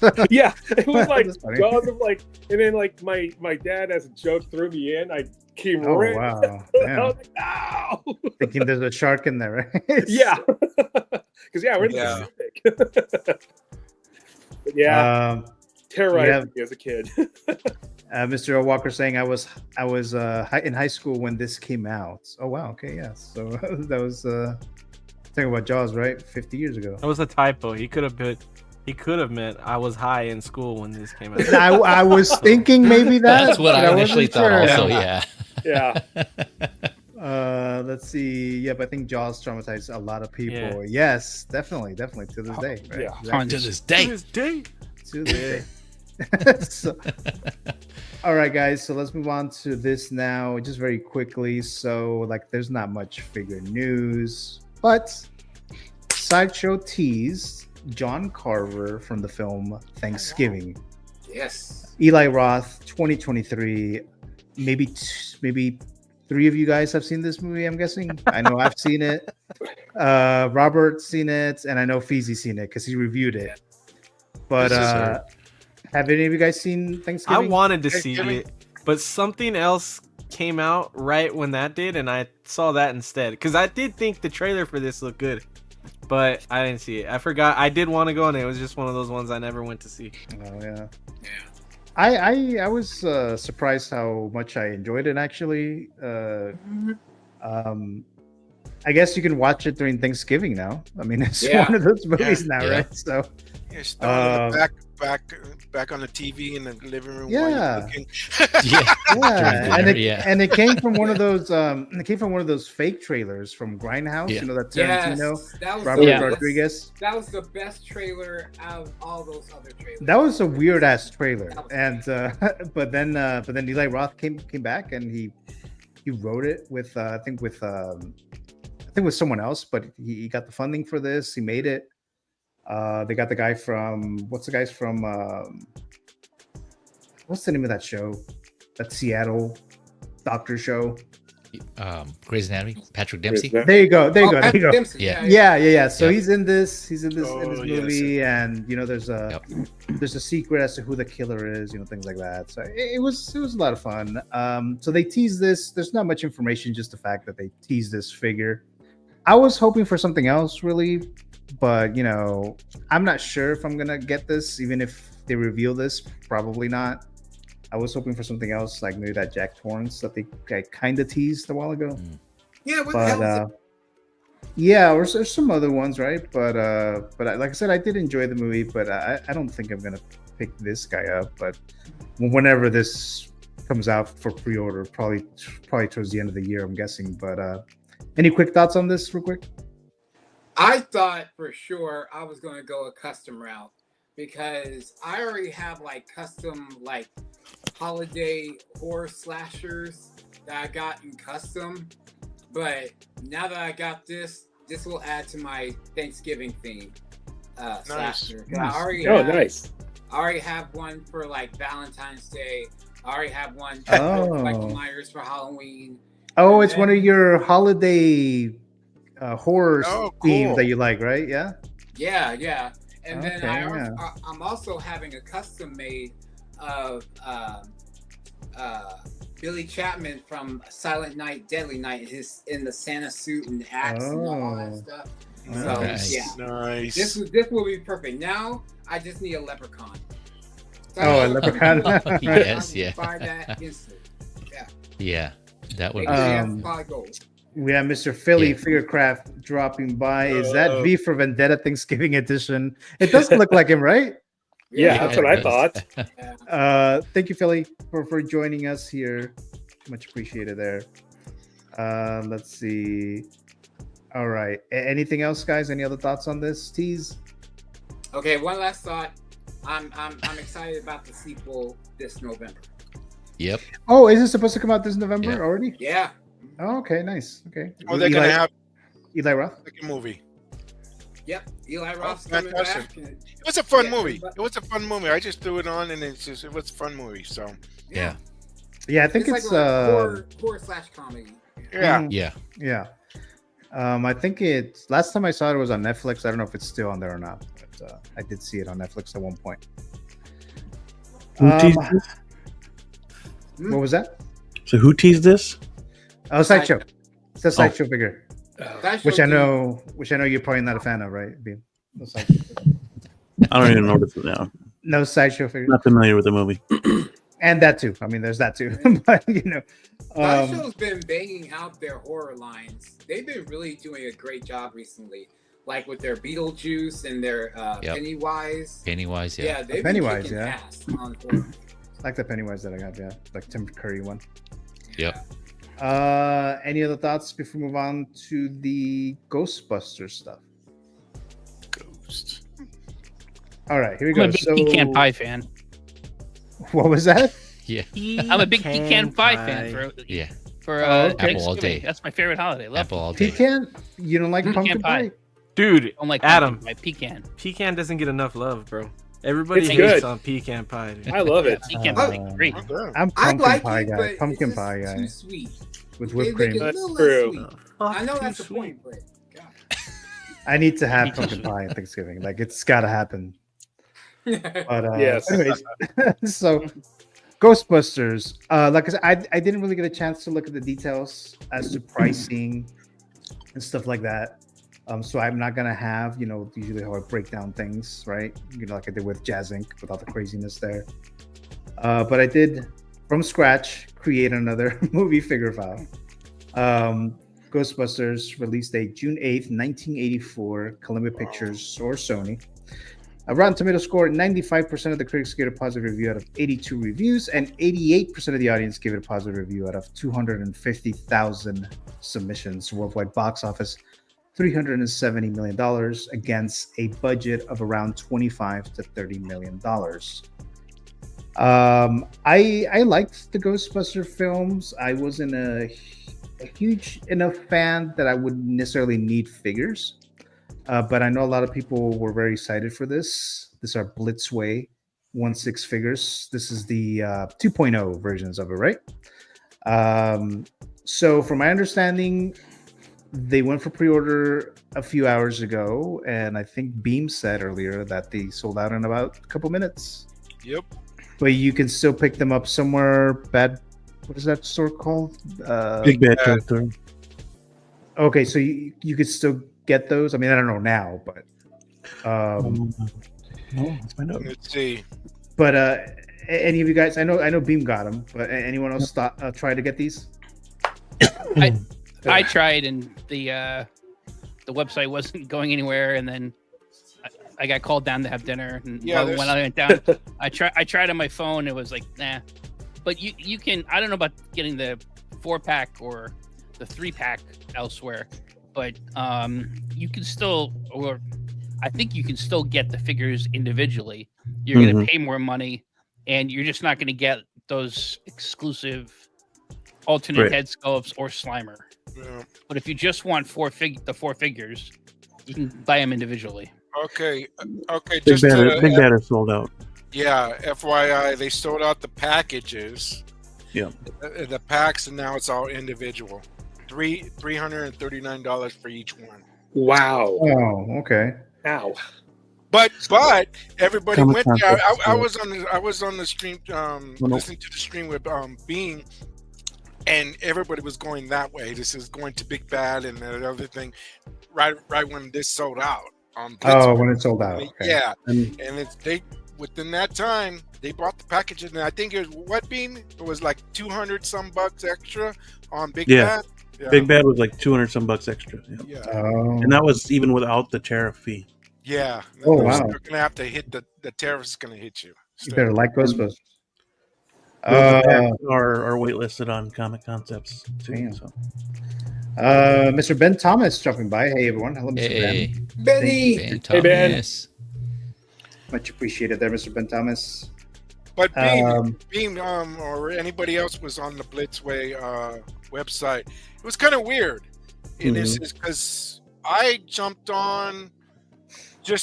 I was listening to the show. I jumped on because I have right here. This is clicked it on maybe about a minute after 6, and I said, "Oh, this is going to be clogged up and not going to be able." I just roamed around for a little bit. You know, I could have clicked on it. I wasn't going to purchase it, but I just wanted to see what was the traffic. But there was traffic, but it wasn't like a snag. You know, like Sideshow does. Everything gets locked and everything else. But it went quick. Mr. Ben says, great to see you all. Epic panel. I got the 4-pack. Can't believe how fast it went. It was stressful. I thought there would be a queue or something. So there was no queue. Yeah. What's the situation? And I think I don't know if I read this wrong or not, but did they have like a 3-pack and then you would have to get Winston separately or something? Yes. Yeah, some bullshit. Well, they called it the Doctor Pack. It's because there's only 3 doctors here. Okay. That's, the white dudes. Racist. It was only those 3. And then they get Slimer and then freaking. So that was the 3-pack plus Slimer, plus the 2 extra sculpts that come with Stance and Bankman. Yeah, because I thought that was weird. It's like, why are you guys having a 3-pack and then you still have to get Winston on his own? Yeah. It ain't a good look. The 3-pack lasted for a couple more minutes, and then that was gone. See, if they were going to do the 3-pack, I would see them in their lab coats, like when they're doing the television commercial. The library scene. Do that. Why are you going to sell 3 of them? With their uniforms on, and it's supposed to be 4. Mm-hmm. Nobody wants 3. Yeah, I would think it'll be Ghostbusters 4, right? 4-pack, right? So that's why I was confused. I was like, am I reading this wrong? I mean, what's going on here? Racist pack. Racist pack. I left the brother Walker. Will show the guy from Josh from Comic Concepts. Oh yeah, who's on Will's show today, and Yeah. and he thought, well, and he's a retailer, and he thought that they were doing that to try to do some out so they can have 1,500 of the 4-pack, so they can keep the 1,500 exclusive and then do another 1,500. But I think again, it's a bad look. Just do 3,000, and Right. you know that's what you have for Anakin Skywalker, Darkside Anakin, not Darkside, Artisan Anakin, and a lot of the artisans are like 3,000. The Obi-Wan Kenobi just did, and the Wolverine was 3,000. Just do 3,000. Don't you know? Even Winston out. It don't look good. Yeah, Yeah. That wasn't cool. That wasn't cool. I looked at it too, and I said, that's not that's not good business. Good Yeah. PR. Good PR. 3-pack too. So I don't know. No, is Blitzway? Is that are they based out of China? Aren't they like in somewhere Are else, they like European? Korea or? Korea? Are they Korea or Japan? I don't remember. I thought I heard they're from somewhere else. I'm not sure though. I never bought anything from Blitzway, but I know they did a lot of either statues. Korea or Japan. I know they Not did a China. cool Neo statue that I talked about like a year ago or something. Oh, Yeah. Korea says. Mr. Okay. Elwood. Korea. Okay. Yeah, I only got one Blitzway figure, and that's the Hannibal Lecter they did years ago. With Wow. the what do you call it? The wheel thing and the mask. Yeah. Oh, okay. I just Mr. have Wheel thing? pre-ordered the DeLorean, so that's. Oh yeah, the $999 DeLorean. Don't say it too loud. My wife's. No price. No. He said $9.99. There we go. There we go. That's what I heard. Yeah. Yeah. I'm gonna buy 2 of them. Yeah. For $9.98. I think I added 100 in there, but Mr. Ben says the 4-pack was the chase from the 1.0 release as well. The 3-pack was only $250 though. Don't forget, says Mr. Ben. I really want to get that Only wild 250 robot copies. on their Yeah, I site. do too. Oh, I've seen that. Yeah, I've seen that. Yeah. Let's see what Bigot says. Philly, bingo. Oh, bingo. I was like, what are you saying? I'm off my typing game today. All right. So yeah. So like I said, I was confused about this whole situation with the pricing, with the 3-pack, the 4-pack, limited to 1,500. What does the Slimer situation work? Limited edition to 250. So I was like confused all over the place with this. And I didn't really have much time to like really look into this, but it looks like some of you guys were able to get them. Do you guys like this Slimer look? Slimer's cool. Yeah, looks good. It looks kind of nice with him, the slime dripping off of him and stuff Mhm. like that. That looks cool.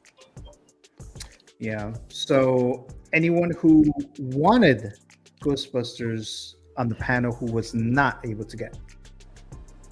I would like them. I was on the I might fence. get them individually, but I'm kind of running out of space on things, and I mean I'm kind of limited here. So if I get them, then something's got to move to a bottom. I have room on a couple of bottom shelves, and like the ghost, I'm not getting these things, paying this kind of money and making them bottom shelvers. So then I'd have to decide, okay, who's getting bottom shelves, and I'm not at that point where I'm ready. Eventually, someone's going to get bottom shelf, but these Ghostbuster figures are not. I'm not ready to. They're not good enough for me to evict some of the other figures I have. So at some point, someone's getting evicted to the bottom shelf. Yeah, isn't that the biggest dilemma for all the collectors? And when you put it in, it's just, well, who's gonna go on the bottom shelf? Yeah, and it's kind of like, oh, that doesn't belong in the bottom shelf, and you know, you have to go through your collection. And I mean, I'm wearing a shirt. Yeah, I'm wearing the Ecto 1 shirt. I love Ghostbusters. It's my favorite comedy, but I guess I don't love them enough that I'm going to evict any of the current figures I have. I feel the same way, Adam. It's great, I don't really but care. I'm not like, you got important. strong knees, bend. Bend and look. Jeez. Ain't that strong. Star Wars is more important to me. Yeah, well, that's, I've been doing a lot of like prioritizing, and Star Wars has always been number one for me, but it's even more so now. I'm like, I got to focus on like Star Wars. Every once in a while, I'll get a Marvel, Batman, and once in a while I'll do like a one-off of someone like a Terminator or something like that. Yeah. But do you have a one-off shelf? I have a couple of one-off shelves. Yeah, they're kind of getting filled up, and I actually have the Highlander. I have a couple figures I already ordered, like the Highlander from Iconic. Oh, okay. And I know Costa Classic has teased the Conan the Barbarian this summer. Hell yeah. And like to me, Schwarzenegger as what I'd want as an action figure, he outweighs the Ghostbusters. I love Schwarzenegger. Right. And then also I love Rocky, and I have that Rocky I have the Rocky figure where he's on top of the steps of the Philadelphia Art Museum. And so Caustic Plastic, which does the Sly Stallone shot, they've teased a Rocky 4 figure, and I definitely want a figure of Rocky on the step in his trunks from Rocky 4. Nice. Then L Walker saying now you got to get a Ecto 1. Oh wow! You know how big that bitch is? It's a huge Batmobile is big. It's a huge one. Yeah, I've seen it in person. Yeah. Mike Litter is saying I had to get the 4-pack for the extra head sculpts. Nice pause on the head. Yep. Right. Yeah. that was not on purpose. Yes, we need another Ecto 1 announcement. Let's see. Ben says, especially the Ray sculpt with the SIG, but I also like the Peter since Slimer comes with it, even though he wasn't filled with hot dogs during that hallway scene. You can take out the hot dogs, Ben. Oh my God. Yeah, you can. Yep. Oh, they do come out. Hot dogs was when they released Gozer, or no? And then when the dream Sigourney Weaver and Rick Moranis got together, that's when the hot dogs. Okay. The Keymaster and the I forgot what her name is. Keymaster. The Gatekeeper. Gatekeeper. Yep. Gatekeeper. That's what it is. Yeah. Keymasters from The Matrix Reloaded. Mike Litter says, first movie I ever saw at the theater, family favorite, had to pick these up. Damn. Let's see. Billy says that Conan will be displayed at San Diego Comic-Con in a month. I'll send you pics. Yeah, I remember they said that they were going to show that then. Yeah, they're going to be showing over that. And yeah, that's coming up, right? It's already next month. Next month. Mm-hmm. Yeah, like I'm excited to see that something. Exorcist set. Yeah. Oh yeah, that's right. They said they're too. coming out with that too. Oh crap! I'm gonna be. Anyways, it's gonna be interesting. Says I'm hoping for a new Ecto 1. So yeah, it's another one right there. Yeah, I think that's gonna come. Let's see. Hey Ben, we haven't streamed in a while and we had some glitches. Hopefully next time it'll be corrected. Oh, that's because you're sideways, right? Okay, I have a question for the chat. You know, when Jazz Inc., when they announced their like vehicles and stuff like that, most people are like, I wouldn't pay that much for it, not for a vehicle. But now everybody wants an Ecto 1. So are you really going to change your mind on the Ecto 1, but yet you guys are, bash a Batmobile? I mean, I don't get the logic. Well, Ecto 1 or 6 Batmobiles, well, that's the thing. Hot Toys has already come out with Batmobiles. You don't have to get them. But I understand what you're saying, that Jazz Inc. may have come out with a superior Batmobile. I think most people agree with that, but I don't. A lot of people already have a Batmobile, or from either the Tumbler or 89 from Hot Toys. So they're like, well, I already got this, but I don't. Yeah. But no one else is coming out with a 1/6 scale Ecto 1 except for. But I mean, with people Blitzway. saying how expensive Jazz Inc. is with their vehicles, it's like, I mean, the Ecto 1 is pretty big, and I don't remember how much they charge for the first one. But, 2 to 3. I mean, it's Yeah. gotta be around 2,000 the same some. price. But I think it's expensive, but Blitzway's got you by the balls, and Yeah. Jazz Inc. does not, because you have the option of going to Hot Toys. So it's like, well, why go to Macy's when I can just go to Target? And So you're saying it's the only choice you got. You don't really have a choice. Yeah. But also to your point, Robert, I think people they want it when it's not there, and then when it's there, they're like, never mind, I don't need it. Right? Yeah, It's not available. You want it more. Some people are like, I think you make a good point, Robert. I just think that's what some people are saying. I don't disagree with you. Mike is saying also Blitzway is an established, much better company with an excellent track record, he says. And then Ed Walker says the Ecto 1 is more expensive than Jazz Inc. Barely. And let me tell you, Blitzway, and we're talking about Comic-Con, they always could have put on a good presentation over there. So I'll be glad to see that over there next month. And so I've never bought anything from Blitzway. This is the DeLorean's going to be my first one purchase. But every time I go to Comic-Con, I go through their section, and I said, man, this is nice. Okay. Yeah. All right. Any other thoughts, guys, on the Ghostbusters stuff? I don't like the head sculpts. I feel like not enough people are saying that the likenesses aren't good. I don't like this head sculpt that you see here. I don't like it. I think the only one I like is Spangler, and that one is like the closest. Pretty good one. Yeah, that one's. I like this one. That's probably the best. Yeah. This one's okay, but not great.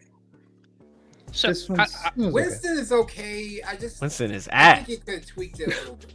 no one's ever gotten Winston correct. I saw some picture today, and maybe on like someone's chat. I don't know if it was one of yours or it was like Ben's, but Pete. It was Ben's. Pete, who's on Ben's channel, has the Present Toys one. I guess he just got, which is like half the price, and he showed he's going to send more pictures when he does the unboxing. But I got to tell you, it looked pretty decent. Oh, okay. All right. Yeah, I was gonna say like I passed on these personally because I have the Present Toys, and yeah, I think they look good for what for what they are. I mean, like they could be better, but yeah, I agree with Eddie. Like I don't think these look that much better. I mean, again, I always say it's all subjective, but for the price, I wouldn't pay more for these, and obviously I didn't. But still, like I think I agree with Eddie on these. Like they don't. Some of them do, some of them don't, but. The Present Toys are good enough for me, so I'm good with those. I was just thinking of this. I love Ghostbusters, but I'm not like, it's not anywhere near like my top movies of all time or anything. But I love Bill Murray and Dan Aykroyd, and I think this is the only time you're ever gonna get them in figure format. Like, I can't see another movie for Bill Murray unless they do like a Garfield figure. Or Dan Aykroyd. I can't see any other movie he'd get a figure from. Trading Places would be cool, but that's not gonna happen. Christmas with the Cranks. There you go. There you go. From Nothing But Trouble. Christmas. Great Outdoors. Oh yeah, I love Great Outdoors. Yeah. Oh, I love the Great Outdoors. Yeah. That makes me want more thinking about it that way, but is that because I would love John to have Candy? a Bill Murray and Dan Aykroyd. Yeah, John Candy. Yeah. Candy, right? Okay. All right. Yeah. All right, guys. Any other thoughts on Ghostbusters? Wish I could get them, but too much money. Can't wait. Can't wait. Yeah. All right. Congrats to all those that grabbed them though. Yeah. All right. Let me see here. Let me look at the live chat. I think I might have missed a couple. I think. Ben says we need a what about Bob figure? What about I'm Bob? selling. I'm As selling. long as Richard Dreyfuss You know, is you around. know. I'm That's a great movie. saying.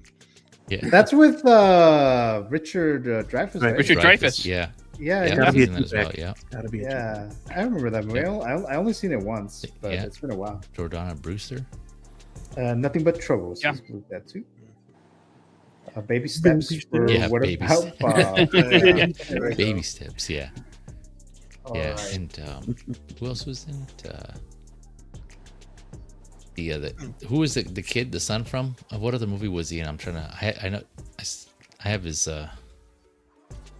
face in my head, but I can't remember what other movie he was in. From What About Bob? That didn't sound bored. Go ahead. Was he one of those kids in the '80s that you see like throughout in the '80s Let me see. or I don't early think I've '90s? ever seen that. He's also. I think that was a '90s film. What about Bob? Oh, it's a '90s. Yeah. Okay. It was nice. Yeah. Yeah. I think I know the kid you're talking about, Feezy, but I don't know his name. Oh, he 91. was in. He was the son in Hook. That's where he was from. Charlie Oh Corsmo. yeah. That's Oh, what it okay. was. Yeah. Charlie Oh, okay. Corsmo. I knew I recognized it. I couldn't tell you his name, but I recognized his face. Yeah. Yeah. Yeah. All right, guys. Any other thoughts before we do a few games, and then we'll do Fantasy Figure Zone, and I think that'll wrap up the show, I believe. But any other thoughts on Ghostbusters? Nope. All right. So let's see here. So, what is the first thing? You might need something to write down information. Hint, hint, Robert. Oh. Don't Yeah. worry. Robert. I got my little tickler. Oh, he got his That quill. notebook. I Nice. got my tickler wheel. Yeah, so I'm good. I'm good. Your inkwell, you got that as well? No, I lost my damn star. God damn it. I'm mad. Oh, you did already? I Wow. lost a little pink star. Damn it. Oh, Last time I buy you a pink star. no, be quiet. You had it in mind. Don't lie. Bill Younger version from Stripes, says Mr. Ben Thomas. All right, so if this is the first figure price, right, guys? You guys have seen this game before. If you're a channel member, because I've been gone for a month, if you win, I'll give you 20 credits. I'm still trying to figure out what is the next prize, because I know Adam won the first one to get 3,000 credits. And I'm not going to be able to do that for every time you get 3,000 credits. So I'm thinking of something, but just keep in mind, credits will get you something at one point. But so again, the figure price right is just like Price is Right. I'll show a figure. You guess what is the price of that figure from Sideshow's website, retail price. It could be something new, it could be something old, so consider that.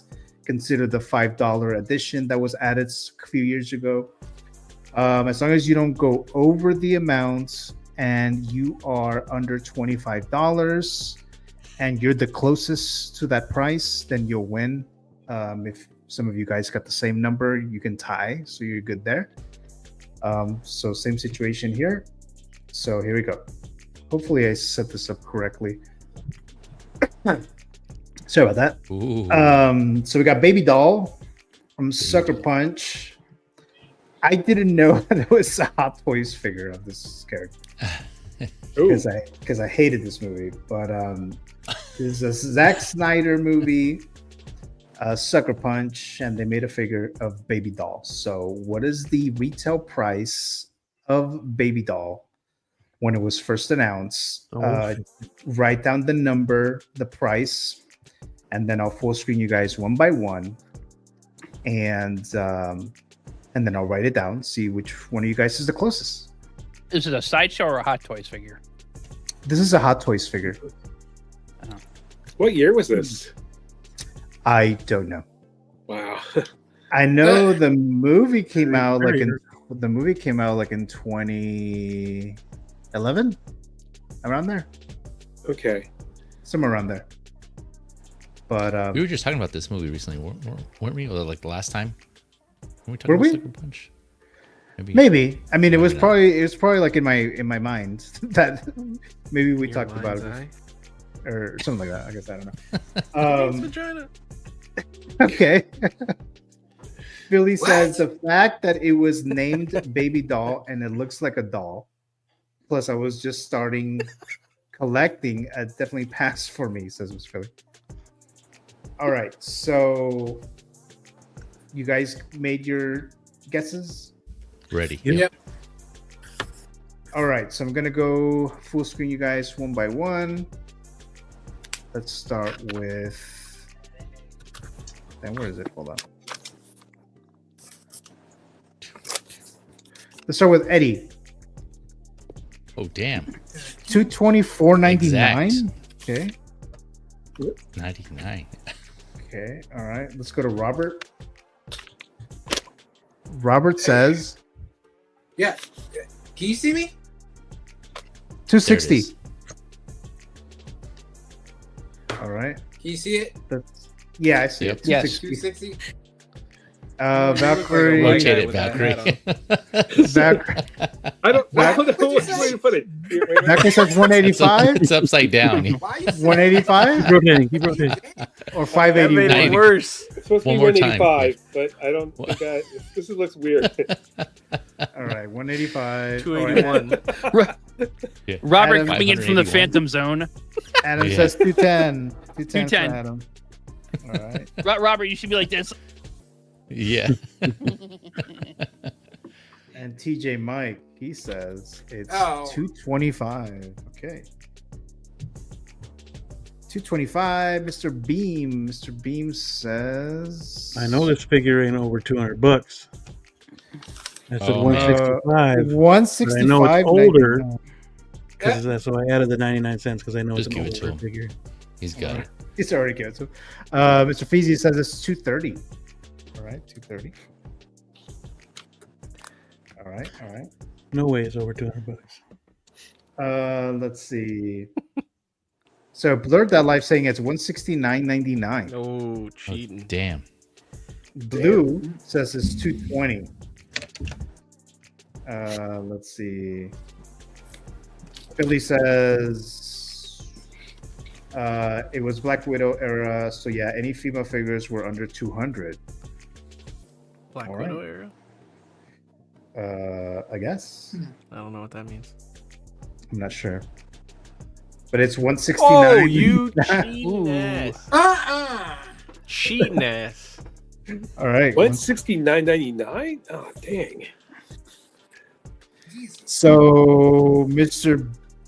Beam. Dang, that was cheap. Mr. Beam gets 20 credits. He's a channel member. 20 credits for Nice. Baby Doll. Baby Doll. So, and then Blurred That Life also picked exactly 169 as well. 99. Philly says the first Black Widow Congrats. era. Mr. Ben says also love the flying DeLorean display. It's at 1 out of 12. All right, so there you go. What else do I have here? I have a movie score right, guys. Movie score right. It's Apollo 13. So it's out of 100%. So make your guess. Rotten Tomato score. What did the critics overall 95 percent was the percentage for this film? Apollo 13, 1995. You cannot go over, and it has to be under 10%. So again, that's the movie score right. So that's Apollo 13. Tom Hanks. And I think Kevin Bacon was in that. And Kevin Bacon? Yeah, he was in it, wasn't he? I don't know. I think I've so. never seen this movie. Apollo the 13th, right? Yeah, Apollo 13. Bill Paxton, I think he was in it too. And, Yes. This is critic. Gary Sinise. Gary Sinise, yep. What was that? Critic. Yeah, it's Kevin Bacon, Gary Sinise. Yeah. Ed Harris, nominated for Best Supporting Actor. Right, Ed Harris. Directed by Ron Howard, I believe. Yep. Yeah. I'm sorry, Mike. What did you say earlier? You said this is the critic score, right? The critics score, right? Not the audience, but what is the critics' percentage score for this movie?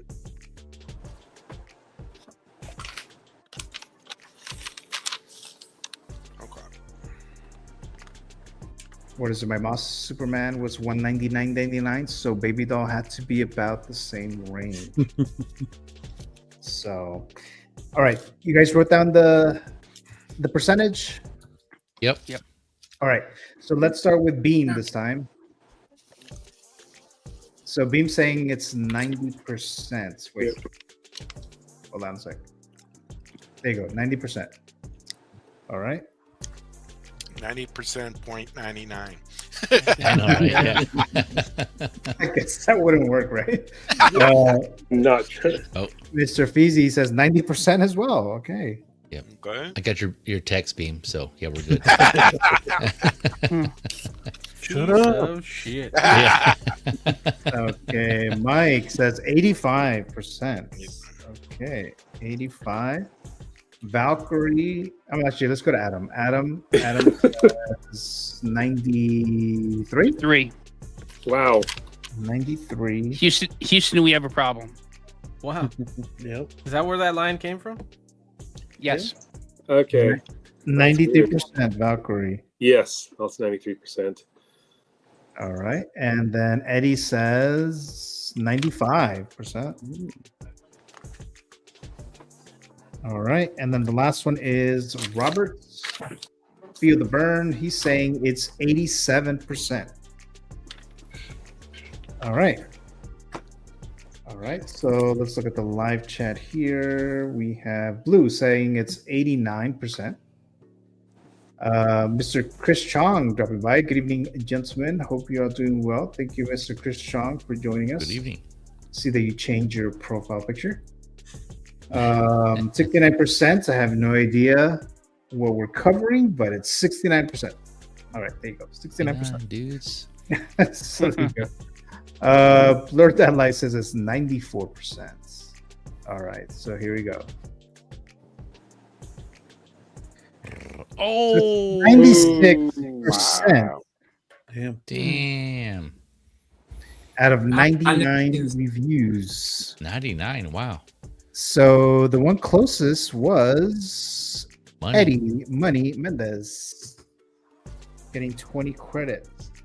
Nice. All Big right. money. yeah. Oh, Miami. Stop. So there you go. There you go. Got it. Nice. All right. Okay, we'll come back to this. All right, so I'm gonna go ahead and do this real quick here, guys. Let's see. Hold on a second. Okay, let me remove this.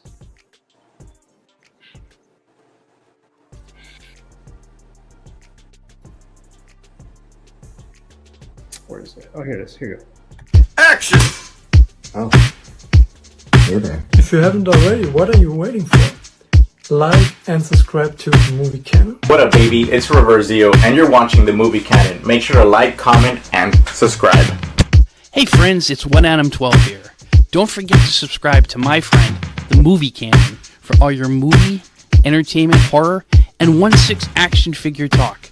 Thank you. Guys, if you aren't already subscribed to the Movie Canon, make sure that you do so because you are totally missing out. Go ahead, hit that subscribe button, hit the like, and hit the notification bell so you know the next time. What's going on, everybody? Flavio here from the House of Collectibles, and you guys are watching the Movie Canon. Don't forget to grab your popcorn. Don't forget to grab your drinks. Thank you guys for watching. Don't forget to like, comment, and subscribe. Peace. Bienvenidos a Movie Canon. Denle like, comenten y suscríbanse.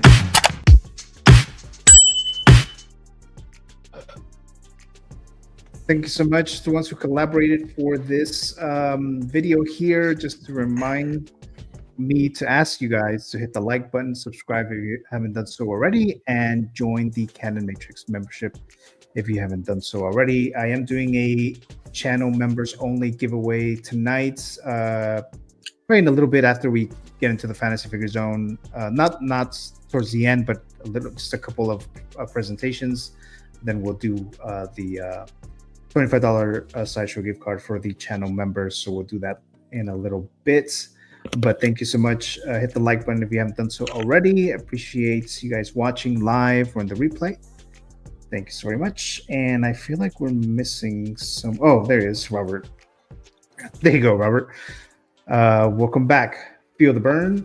All right, so we're gonna go and enter the fantasy figure zone. I feel like it's been so long since we did one of these. But here we go. The fantasy figure zone. A lot of you guys know we've done this for over a year now. I asked the panel one by one, what is a figure, 1/6 scale figure that you would like for either Hot Toys, InArt, Jazz Inc., and now Caustic Plastic to manufacture. So you guys selected your choices there. So I'm going to go ahead and present them one by one. And let's see, who is the first one? The first one is, although sideways, let's bring in Mr. Valkyrie Magnus. So go ahead and take it away. Okay. I thought this would be like the most what do you call it? This 2-pack would be something that most people wouldn't want. But watching the series, I actually got to like these people and the actors themselves. Let's see here, like the character Cyril. I mean, he seemed like weird, and so did Dedra actually too. But they had their quirks, they had their faults. But I felt like Cyril at the end, he kind of like was on his way to be redeeming himself. I even read somewhere that one of the writers said that if he had survived, he probably would have joined the rebellion. And I kind of felt that too. I'm sorry. So I'll stop there. But no, it's okay. But also their chemistry, playing like this weird odd couple, was kind of weird but entertaining at the same time.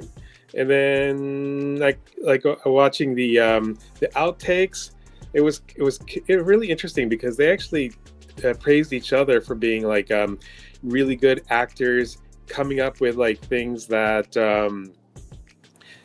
that wasn't scripted, and they actually ended up keeping it in the TV series too. So I thought that was pretty interesting.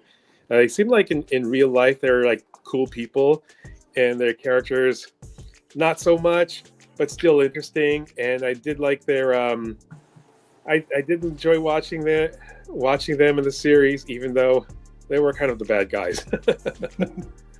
But as I said, the actors were nice, are actually cool. They did a great job, and because they're bad guys, I think they're underrated. But in my book, the way they did, the way they acted, they did a great job, and so I think they deserve a 2-pack. All right, I know Adam picked one of these before. What are your thoughts, Adam? Yeah, I had Dedra Mira as one of my fantasy figures. A few weeks before your break, and I would love to see. I would also love to see a Cyril figure. I like to see a 3-pack. These two, and I think you got to have the mother in there. His overbearing mother.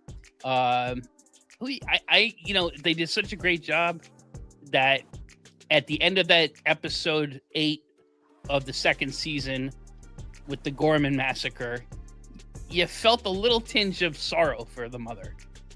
Yes. When they showed her watching the news. These two are great characters, excellent performances.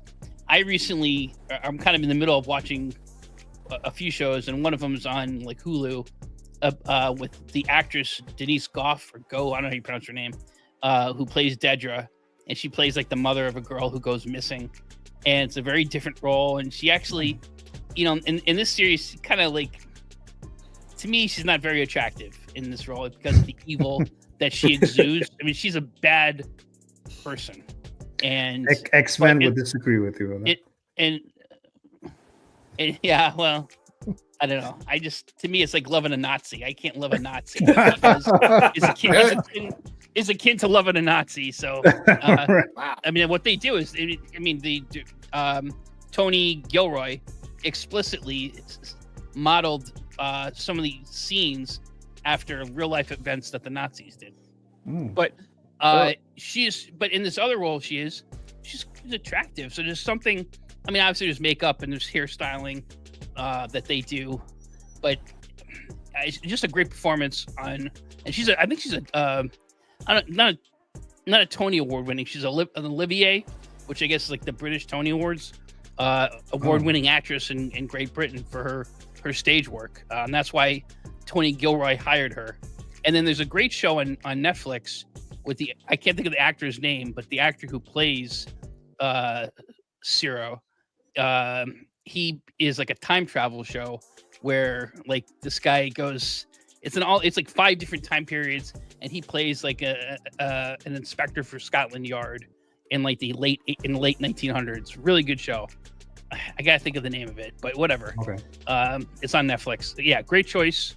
I'd love to see figures of both these. I would absolutely get them, and those guys are top shelves. That's where I have my Rogue One guys. Oh yeah. Mr. Loco Lou, right? What's poppin', people? He says. Thank you, Mr. Lou, Loco Lou, for dropping by here. Says, hit that like button. Yes, definitely do that. Thank you so much, Mr. Loco Lou, for joining us here. Any other thoughts on Valkyrie's pick? Quite the different pick from Fukmi and Fukyu. Yeah, but we got these two right here. That was fast. So, any other thoughts, guys, before we move on to the next one here, which is Robert's Feel the Burns pick. You ready, Robert? Here we go. Yep. Are you ready? So that's Robert's pick. Take it away. Yeah, this is James Sunderland from Silent Hill 2 video game for the PS5. I played the PS2 games. I still have this old Silent Hill games on PS1 and PS2. Iconic Studios, they made the Pyramid Head and the bobblehead nurse. The only thing it was like, why didn't you make a James Sunderland? Like, he's the main character of the game, so I don't get why you just didn't make him too, because he would sold pretty well too. But yeah, I love these games. Like, this is probably like my second like horror game. Like, my first is Resident Evil, because I've been playing that for the longest time since it first came out in PS1.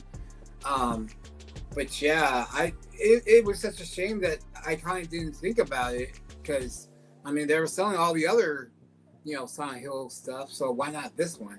But yeah, I mean, if you play the game, I mean, it is such a good game.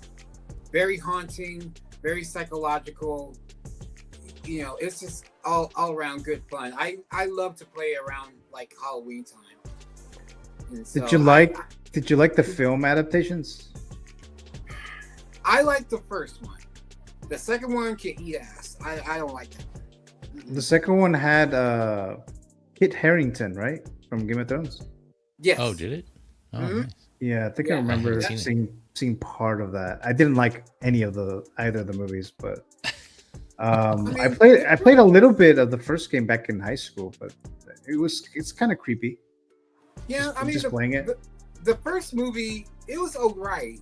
I just wish that I wish he would have just came up following the game to the beat. I mean, that's the whole part. Like, I don't care about changing from male to female. It's just, let's just say he had other priorities of why he wanted a female actress instead of a male actor. But anyways, that's him. But yeah, I love the series. Now they're announcing they're finally doing Silent Hill 1, because God knows that game needed to be remade for such a long time. I mean, god dang. But yeah, played in high school. I think if you're a big Silent Hill fan, this is definitely the way to go. Okay. So.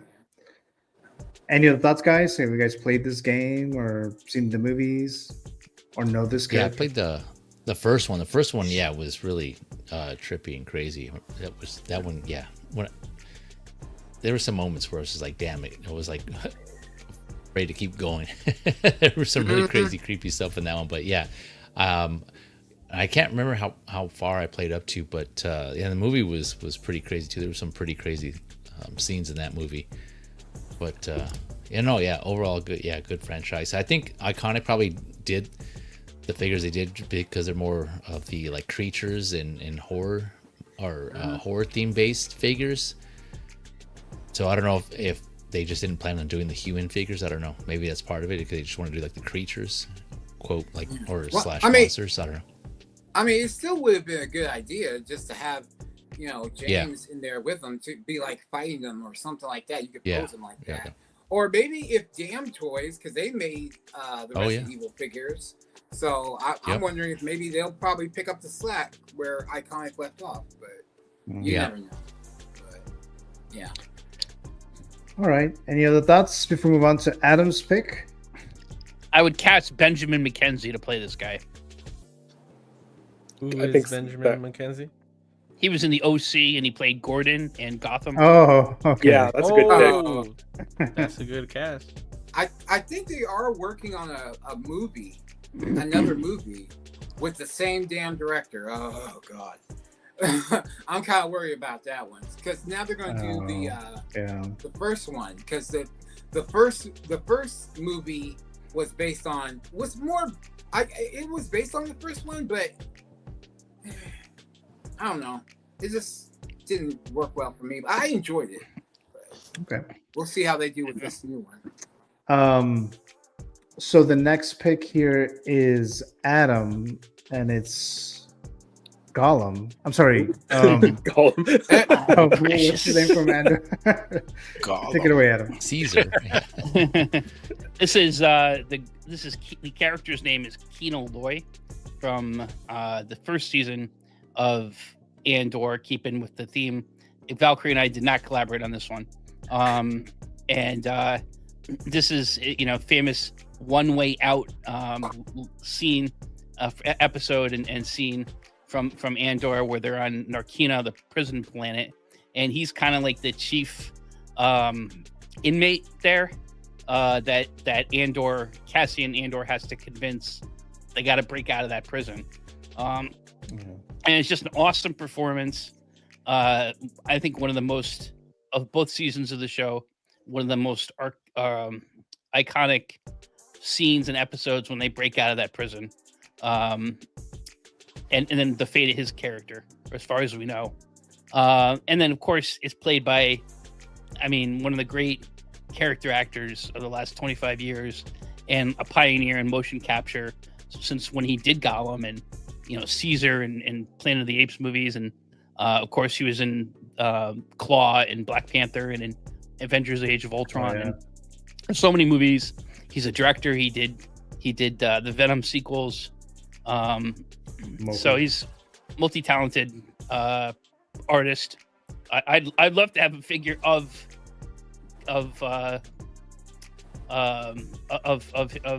him, and I think this is a great role, a Star Wars role, to have that. Plus, they can reuse the head sculpt for Claw and give us a Claw figure from Black Panther. Yeah. He was also Hot Toys loves to do that. But will they do that, or Okoye first? No. They would do him first because of a lot of reasons. I think of Hot Toys. Well, one reason. Because he's a white dude. Yes. I was like, what? Mr. Blurred Dad Life says, as a longtime Disney fan, I would love a Mary Poppins and Bert 2-pack. Classic movie for my family. I'd get that. That's a good idea. That's a good idea. Yeah. I didn't watch that Emily Blunt version, but I did do like the classic one, the original one. Loco Lou says, I have a fantasy figure I would love to be made. Cyborg Ninja Gray Fox from Metal Gear Solid. Actually, I think Pop Culture Relics picked this pick before. Nice. Or the skin from Metal Gear Revengeance. I never played the game, but yeah, I think Lewis, he mentioned he picked one of these characters as his fantasy figure pick like last year or something.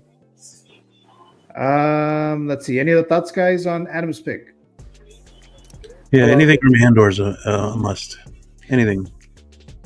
They make more Andor stuff. I'm all in. All right, Eddie, any thoughts? All right. Let's move on to Mr. S. Beam's pick. And you guys got a little tease of this earlier, so take it away. Sure did. Yep. Oh, there it is. Yep. When Gio asked what my fantasy figure pick, this was it right here. And then just lucky happenstance. It was also the movie of '95 in summer. So yeah, Antonio Banderas and Desperado.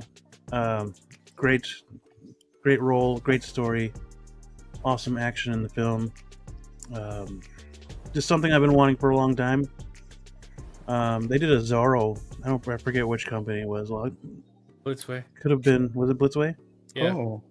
Yeah, they did a Zorro a while back. I almost grabbed it, but I never did. But this is probably my favorite film of his that he's done. So definitely one that I want to add to the collection.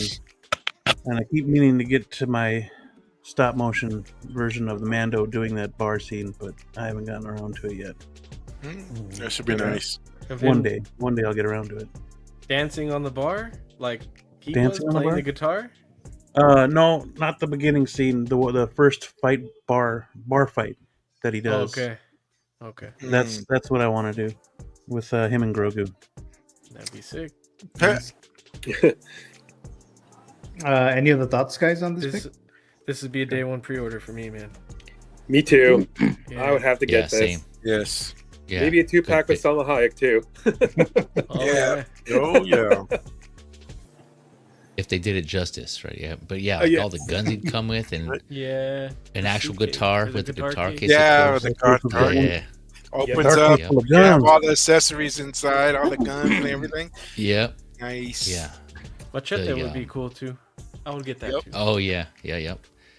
The tailoring on the suit, they again, if they did it right, just like his mariachi, like his clothing or his uniform, his suit, basically, yeah, that would be cool. I want a guitar too. The guitar Yeah. and the guitar case. Yep. Same, yeah. One that actually opens, like they have the guitar outline, but then you can like pop Yeah. that up and all the guns are inside, like, and you can actually Yeah. store the guns in there. Yeah, that'd be sick. That'd be cool. What's Yep, in the good guitar choice, man. case? The guitar. There it is. Yeah. Oh, there we go. Yeah. Any other thoughts, guys? I like it. Yep. Yeah, great pick, man. Yep. Okay, I'm not sure why it's not letting me do this. Okay, I'll just move on to the next one here. All right, so let's see. Who's the next one here? Oh, I haven't seen this. I need to watch it. I've been wanting to watch it, but as you guys know, I haven't had time the last few weeks. But this is Feezy's pick. So Yeah. Is Ursa the first, I guess, story, if you want to call it, in Predator Killer of Killers? I won't go into spoilers, but yeah, man, it's just like from start to finish with this movie. This, I guess, I don't know if you can call it a movie, but it was badass. I was telling in the chat, people in the chat, that it seemed like they took inspiration from God of War, like the latest God of War games, because it was, her, then she had her son. Yeah. Right, and they kind of had like that combo there, and she just went, man. She was a savage, man. For those of you who've seen it, she was just her weapon of choice were shields. So she came with the shields that were cut up and had it all bloody. Yeah, there's like so many accessories you include with her, and just the tailoring and the clothing on this figure, and just the look overall. This would be a badass figure. So yeah, as far as who would make it, I don't know. I don't think any of the ones that you mentioned would do it justice, just because I'm thinking of like basing it on animation. The only ones I can think of that are licensed would be Rocket Toys, and I have their a few of their Naruto figures. Like they carried the translation from anime to figure form, and then they have animated head sculpts, and the hair is plastic, but they use fabric, cloth goods, and some of their weapons are die cast. So I think that would be closest as far as license companies. I think they would do it justice. I was thinking 3-0, but their bodies aren't the best. So But what about Pure Arts? They do the Assassin's Creed stuff. I don't have any of their. Yeah, I don't have any of their figures, but yeah, that could be a potential. Yeah, I'm not too experienced, but yeah, I didn't even think about them. If they do good bodies on their for their figures, that could be a potential also. But yeah, Hono, I guess, would be maybe another consideration, but because they do more of the comic and animated kind of base stuff. But no, either way, I'd be cool with just third party doing this, because yeah, this would be a badass figure. I think I would continue down this line, but for starters, I'd go with this one. I'd start with this one though, out of the other characters in this movie. Yeah, I still need to watch this. It's on my list. It's really good. It's really good. It's really good. Yeah, that's what I'm hearing from everyone. Basically, everyone who's seen it. They just. I think I like the second story better, but yeah, the second story was really good. Yeah, it was. Yeah, brothers. Yep. I'm a sucker for anything Vikings, so I'd get this too. I think I'd prefer a live action take on it though. I don't know that I'd want an animated look. I'd be cool with them doing a live action look, but yeah, I'd for sure get it. Damn toys. Yeah. Any other thoughts, guys? All right, so I'm gonna go to this. Actually, before I do that, So I'm gonna do the channel members giveaway. Sideshow gift card, $25. Thank you guys for still staying and remaining a channel member, even though I was gone for about a month or so. So thank you so much there. So I'll do a giveaway here using the little duck race site, but I usually use something else. So in this case, we have monsters. Hold on, why isn't this showing it? You guys can see it, right? Yep. Yeah, the race. The monster okay. race. There you go. Yeah, because one of them is the Marshmallow Man from Ghostbusters. That's why I picked this one. Stay puffed. So if you're a channel member, I added your name in there, unless you specifically opted out, which a couple of you guys did. But so your names are in there. Depending on the tier that you have, if you have a 2.0 tier, your name is added 3 times. If you have a 1.0, your name is entered twice. So 30 seconds. Whoever wins this little race here wins a $25 gift card to Sideshow. So here we go. And again, thank you. Good luck. Thank you so much, guys. So you see all these monsters here, there's the Marshmallow Man for Ghostbusters. You see right there. Stay behind. Save your energy. Yeah, who's that in front? What creature is that? Is that like a beetle? I don't know. I don't know what that is actually. Megatron and Optimus combined. It kind of looks like a Transformers type of thing, right? Yeah, that or Predator. Oh, there's an ATRT. Whoa, out of nowhere. Hello, Ivan. I don't know why you throw that in Nice. I know, right? Yeah. All right. My cousin Ivan won. All right. So I'll mess. Oh, dang. Congrats. Ivan. Congrats, Ivan. I'll message you later. See if you want something from there. But yeah, guys, that was the giveaway there for the channel members. Thank you so much. Like I said here, I really do appreciate that. Let me just go over this real quick here. So we have, I feel like this thing is moving so slow. I don't know why. So we have the channel members of Tim, Collector Joey, Mr. Yomo, a channel member as well. And then we have Mr. 1 out of 12. Some of you guys submitted, origin stories and stuff like that, which I'll include if you want to submit that still. We have Robbie, Feel the Burn, Agent Cinder, Mr. Eddie Money Mendez, Agent Carter. We have Brock Landers or Valkyrie Magnus, who submitted his origin story there. Thank you so much, guys. TJ Mike, Sister Alice, a channel member as well, the Cheshire Cat, as she calls herself. Erin Collects, also a member here. X-Man Supreme submitted an origin story, I think the most recent one, I believe. Mr. Blurred That Life. My cousin Ivan calls himself Garrus. L Walker, also a channel member there. Mr. S Beam, and then we have Mr. Blue Tattoo, and then we have Mr. Moose, and my brother Matthew's also a channel member, but he had I don't know what happened with his membership that he wasn't on there for like a couple weeks, so I didn't add him this time. But he's back on there. But so thank you guys for joining the membership there. So thanks very much as always. We're doing the simulations and stuff like that as we have been doing, and then I do these random giveaways sometimes there. So thank you so very much there. Let's see. All right, so let's move on to the next fantasy figure pick. And let's see, who is the next one here? All right, so next one is Eddie, Mr. Eddie Money Mendez. So there you go, Eddie, take it away. Yeah, Nice. so like I said, I'm a sucker for anything that has to do with Vikings, man. And I love How to Train Your Dragon, the animated trilogy.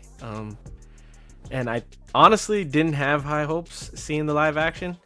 You know, I was let down by Lilo and Stitch, and I don't know. I wasn't, and even before I saw Lilo and Stitch, this one wasn't really like, I wasn't hyped. I was just like, oh, it's another live action. This was the best live action animated anything that I saw. It was amazing, dude. It was so good. Even Adriana loved it, and the fact that they cast Gerard Butler to play his same character in the animated film was amazing. He did great. He was so good, dude.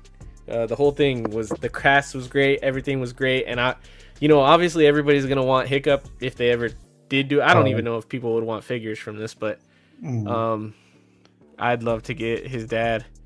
I think he looked super cool, and he'd make a great figure. And I'd like to have a Gerard Butler figure of something too, so that would be cool. But I'd probably be the only one to get it. But I'd love to have it. It was great, and I hope.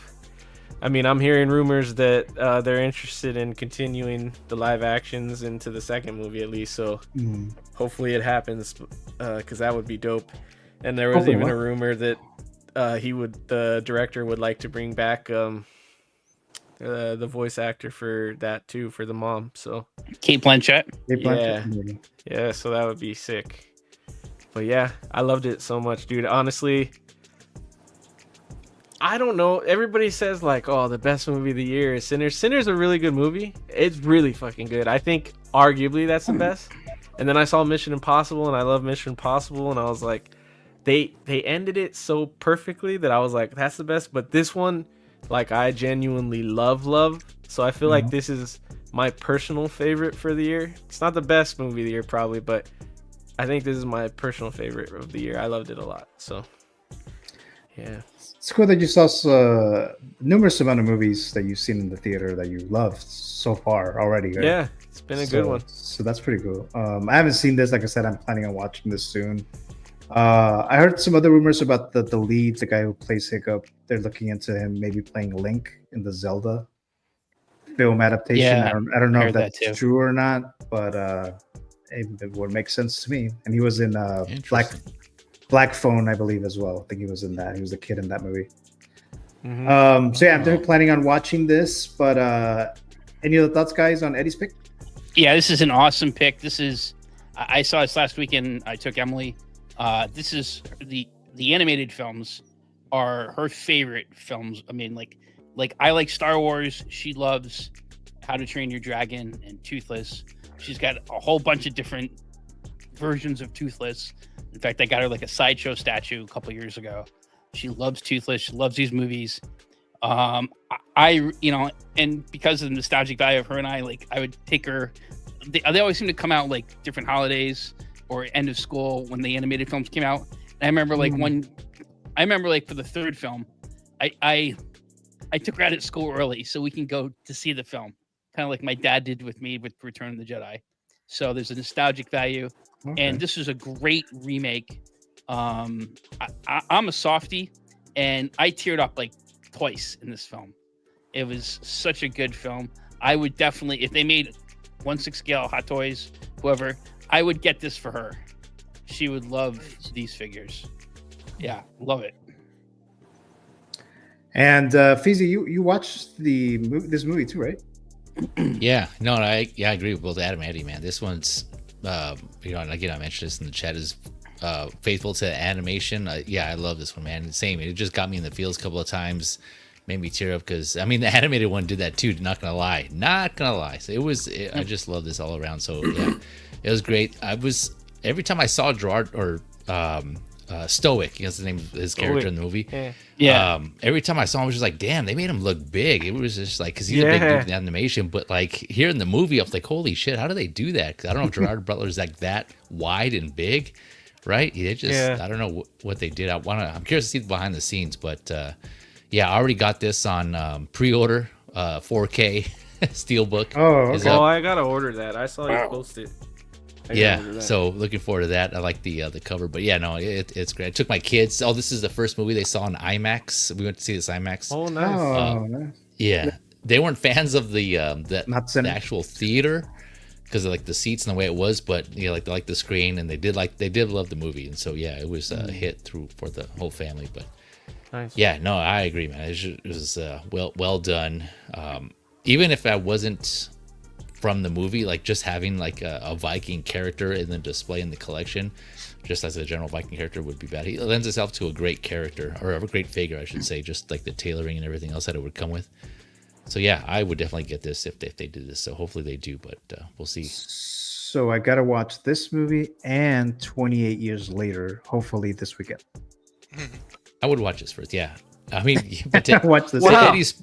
To Eddie's point, this so far, man, like this summer has been a lot of bangers, man. I liked a lot of the movies that they've come out with so far. So it seems like you told us to pick a movie from the summer of 85, 95, or 75. This could be one of those years where like you look back and we're like, man, there was a lot of good movies that came out this year.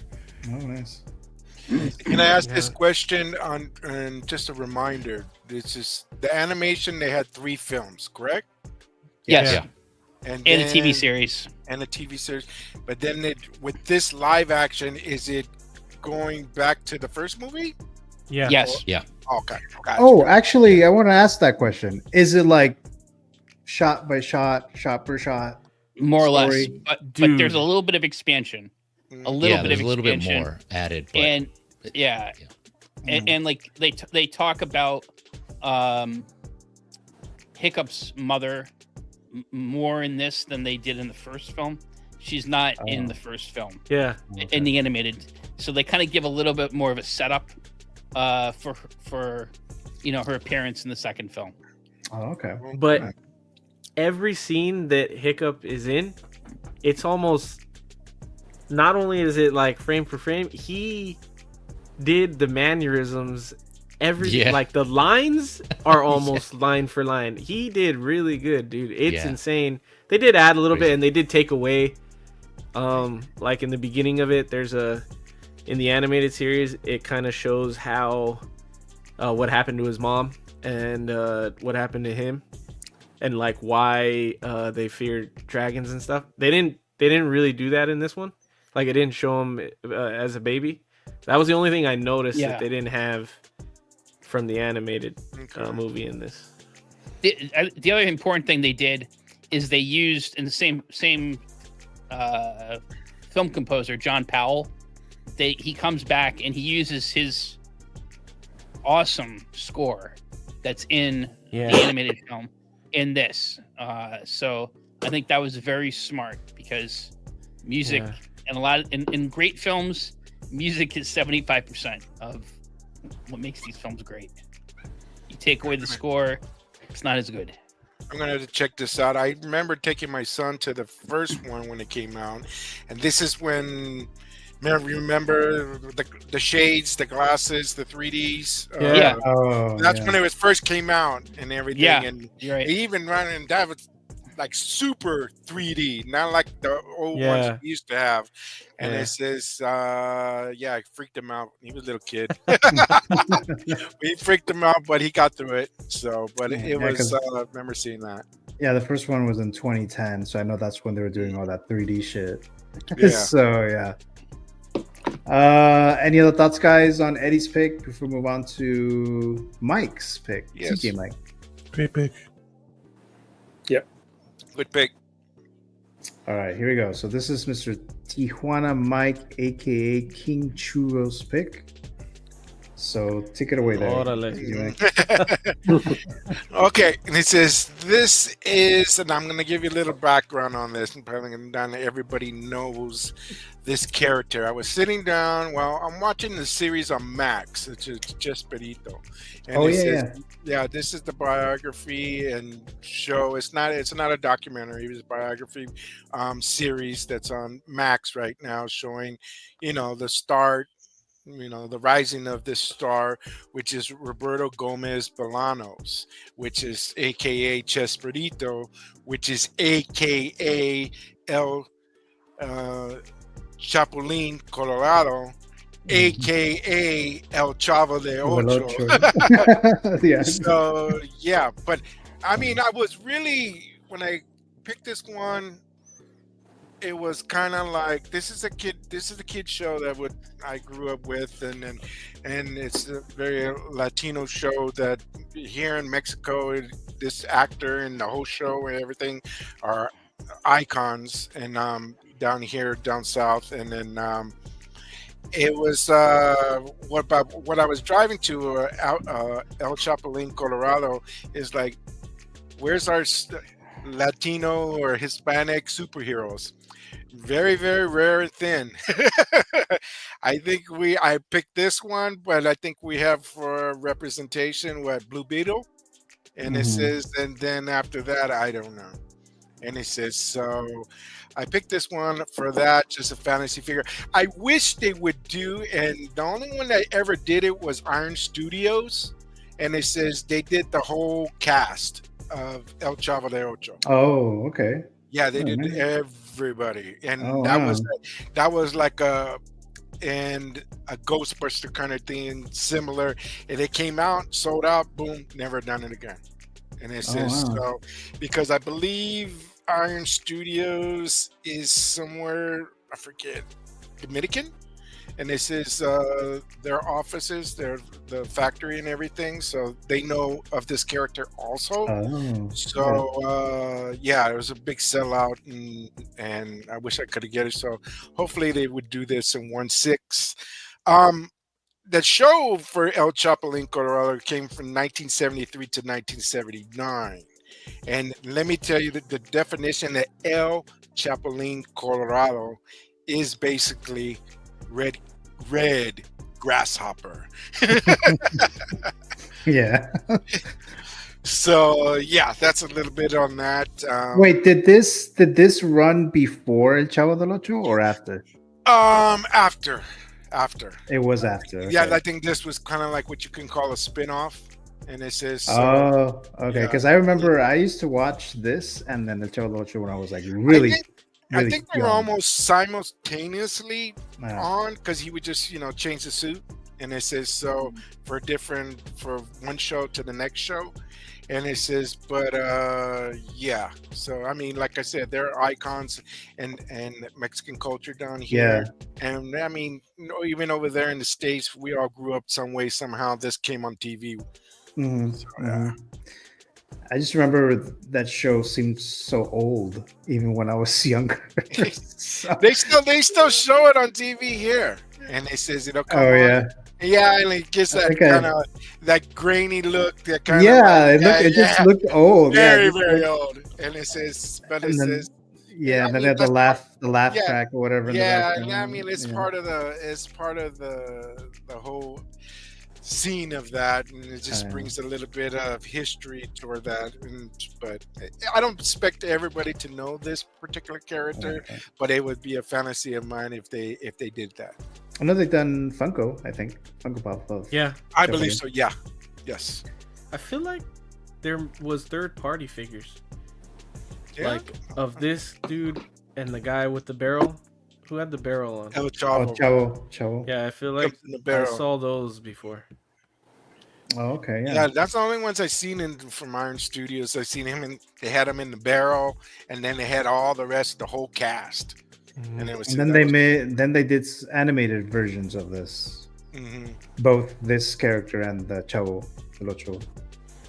Yeah. I never watched the animated ones. I only watched the older ones when I was. I watched the animated, and yeah, it's good. So. And then that one project that you said on Max, that's like an adaptation, right? It's like another actor's playing him. Yeah, right? yeah. It's showing the bio of the whole show, how it was created, how he became this, and what's his thoughts and creative ideas and so forth. Trials and tribulations of the industry and everything. They shoot out an episode every week on Thursday, so they're up to 3 episodes right now. So I think it's total of 8 episodes for the season. So it's in Spanish. You know what? It pops on to my Max on English, but I have everything on that, I guess. Oh, okay. Yeah, it doesn't default to Spanish. I see. But you can switch the languages on whichever. I mean, I was watching it in English, but then I said, this really is not right. Oh, yeah. He didn't speak English. All these guys didn't speak English. So I switched it over. And then, so yeah. It should be good. And the actor, the comedian here, he passed away. He's passed. Yeah. I think it had been maybe a couple years ago or something to that effect. And yeah, some of them still alive. So, because I think one of them, what's his name? One of them died really like when I was watching as a kid, like one of the actors had already died. Don Ramon, the actor. Oh, okay. I think he was already dead by the time I was watching as a kid. But Alex Montano dropping by saying, "Wow, just joined and you're talking about El Chapulín Colorado." Yeah, exactly. Hey, Alex. Hey, Alex. Hey, Alex. Thank you for joining us. Any other thoughts? I don't think any of you guys have seen. Nah, this is a rarity, but like I said, it's a fantasy for me. I didn't watch it growing up. I didn't grow up. I'm Mexican, but I'm a coconut Mexican, so I didn't grow up watching. I didn't grow up with the Spanish shows, and but my girlfriend, she loves these characters, and she talks about them all the time. And I don't know if she'd want 1/6 scale figures, but she would think it'd be cool to see. And I always show her when when the Funko Pops came out or the statues, or I'll show them to her, and she'll be like, "Well, that's cool," but she was super into it. It's a lot of her childhood.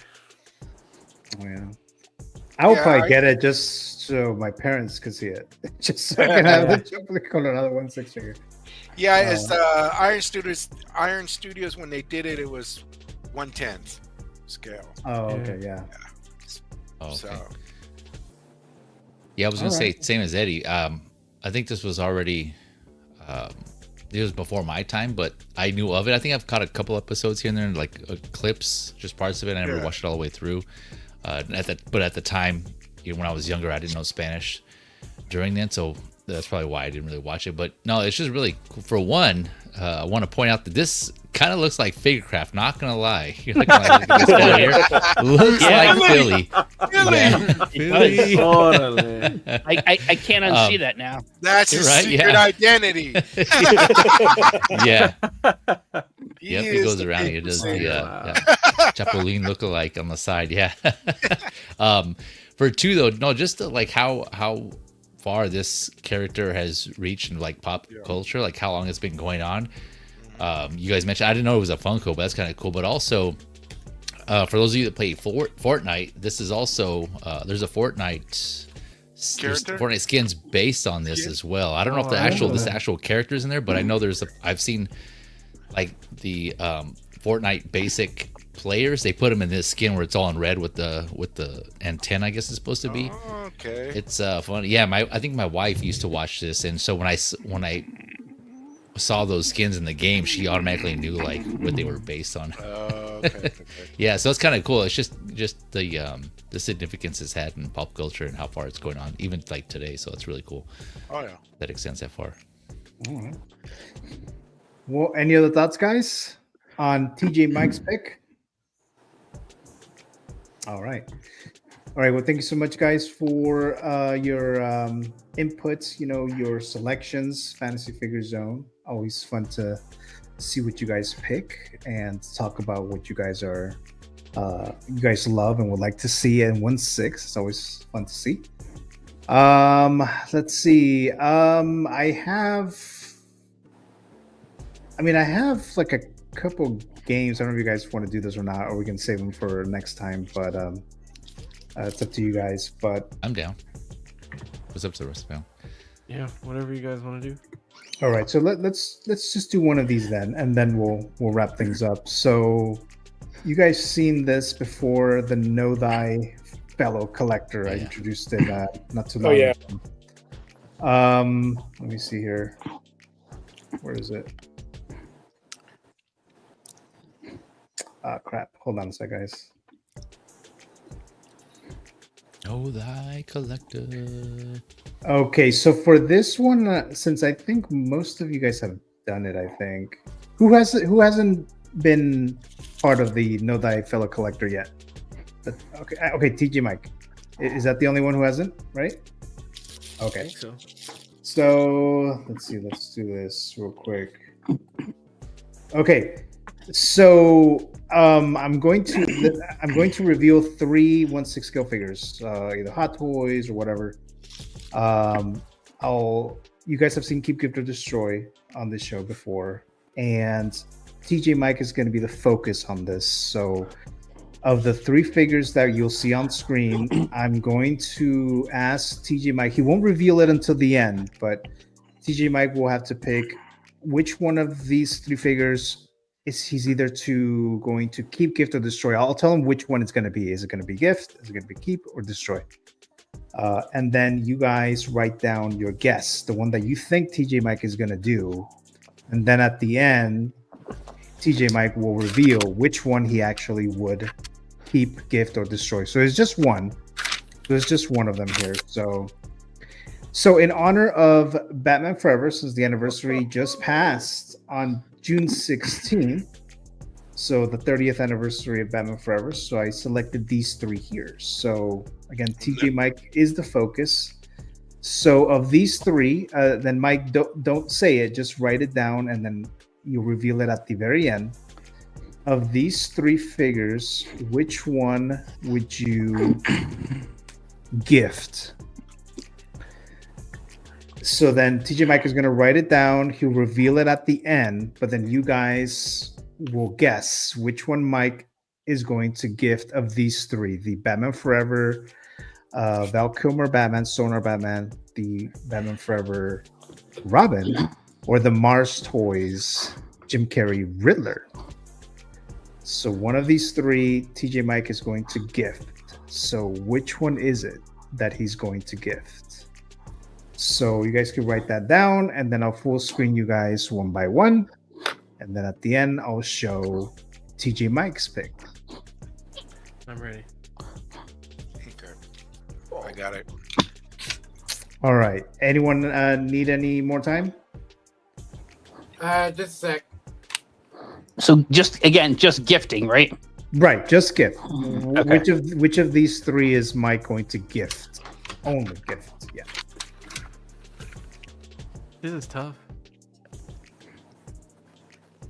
Okay. Yeah, it was tough.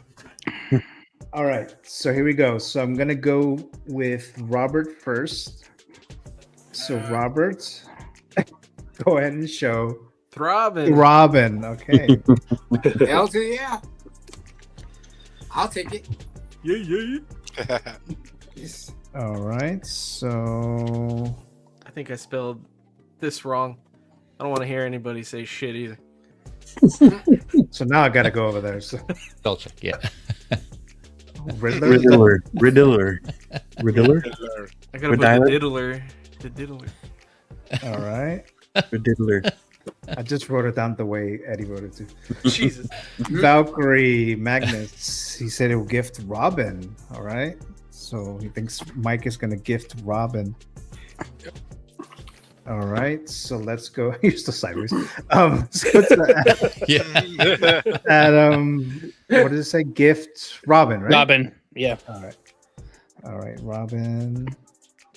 See, that would mean, that was my initial thought, but I'm taking a chance here.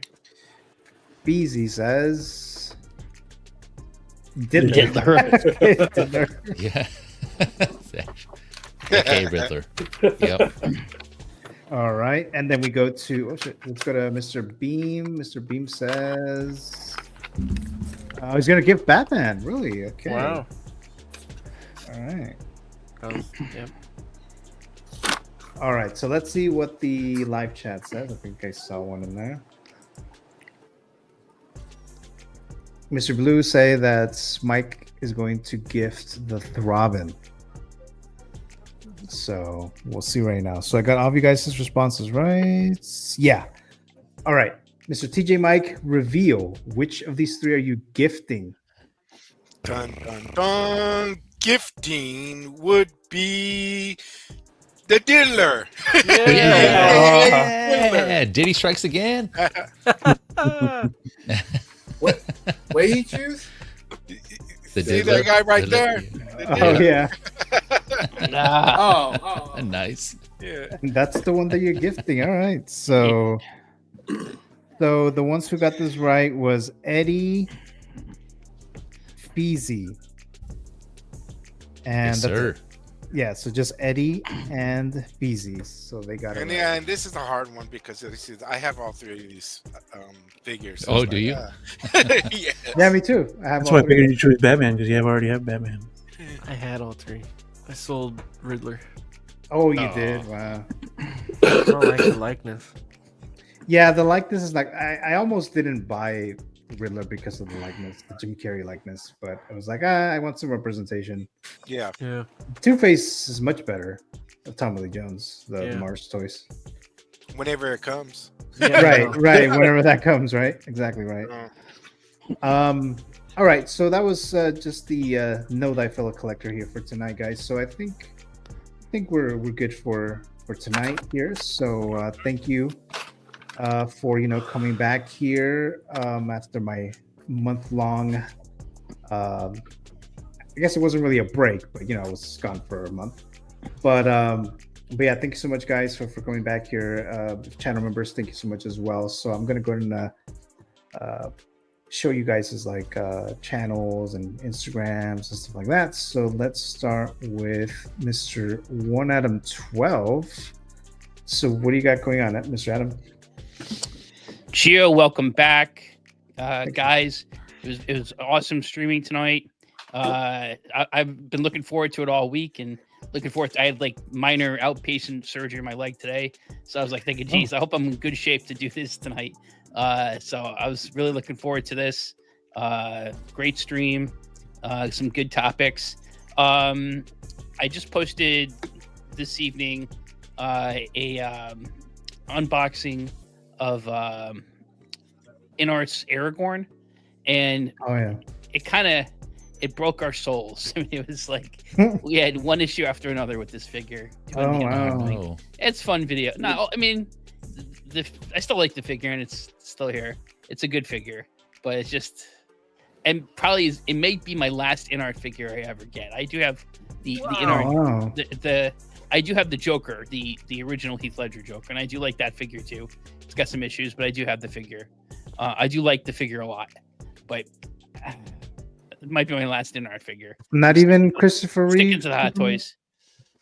Well, when are they gonna come out with this thing? I always use the joke when Haley's Comet comes out again. It's they teased it.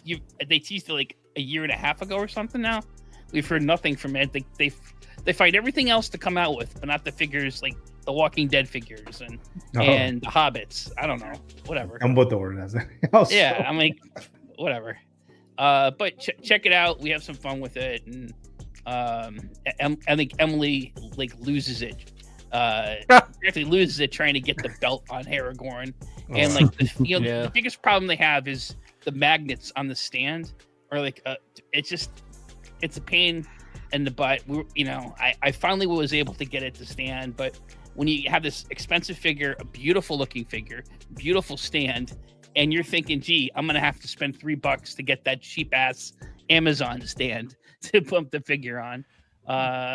That's a fail in my opinion, but I eventually got it able to stand. But check that out. That's my latest thing. And tomorrow night I'm going to be on Beagle 6 with Brick, and I'm not sure I'm going to be able to. Emily's graduating high school next Friday. Ooh. And we may have company here, so I could stream, but my brother-in-law and his wife will be trying to sleep behind me, so I'm not sure that's going to work. So I may or may not be. As long as they're sleeping. Yeah, I don't care, you know. Yeah. Give them a good sedative. They choose to sleep here. Wow. They're going to have the blow-up mattress on the floor in here, and they'll have to sleep looking at these figures. Oh, wow. Okay. All right. I wonder if it'll creep them out. At least it doesn't have any horror figures, right? So. No, I mean, I don't consider David from the Lost Boys a horror. All right. Yeah, that's right. Yeah. But Adam, thank you so much as always for being on the panel. Let me know later on when you know about next Friday if you can make it. If not, of course, we'll have you. If not, I'll see you in 2 weeks. Yep. Yeah. Although 2 weeks is 4th of July, so I'm not right. Isn't it? Oh, it may not be on that one. Yeah. So I'm not sure if I'm gonna. I don't know if I'm gonna stream that Friday, but how about Thursday night? That's true. You could go to Sunday. Everybody night, will be off the next day. I was thinking about maybe doing a Sunday night, and I'll be on vacation anyways for like over a week. But we'll talk about that later for sure. Yep. But thank you, Adam, as always. Thank you so much there. The next one here is, of course, Mr. Made Media himself, Mr. Eddie Money Mendez, Total Recall Figure Stock champion, who does need to defend his title soon. I just haven't had time to set anything up yet, but soon, Eddie. Thank you again for joining us. What do you got going on? Yeah, it's fun to be back. Good to hear everything's good with you, and yeah, I'm glad we came back. It was a good stream. Thank you. Tuesday, DW, I should be on. I don't think I have anything going on, so I should be on Tuesday, and then back to normal whenever you're streaming. That's about it. I don't got any Made Media stuff coming up. So I don't know what's gonna happen with that channel. For now, if you just either catch me here or on CW, we'll see. I don't want to let it go because I like doing my own videos too sometimes, but yeah, I don't have any creativity or motivation maybe to do anything right now. So okay, we'll see. Right. Well, like always, Eddie, thank you so much, and we will see you next week on next Friday. Mr. Blue Tattoo says, great stream. Thanks, guys. Welcome back, Gio. It's great to see you, dude, as well as this awesome panel. Thank you so much, Mr. Blue, a channel member. Thank you so very much there. The next one that I have here is Mr. Feel the Burn. Now, Robert, you just got that Nicholson Joker? Yes. Yeah, that's a nice pickup. Yeah, I have been waiting on this bad boy for freaking ever. Hot toy, wow. Yep, I got the DX08. You can't see it, but yeah, I've been waiting for years, and I know probably Hot Toys is not going to do another one, especially like the likeness rights for Jack Nicholson is like sky high, and I don't know. As cheap as Hot Toys is, they're not going to put up that money again. So I'm just like, I got a good deal on it, so I'm like, get it now while you still can. So. Nice. Yeah, I need that. I need that. A final grail. Yeah. But Mr. Feel the Burn, thank you so much as always for joining. Always appreciate your time here, all you guys. So thank you so very much there. You don't have anything else going on, Robert? Just trying to figure out what's going on with this. I was watching Charlie Brown for a second. Yeah.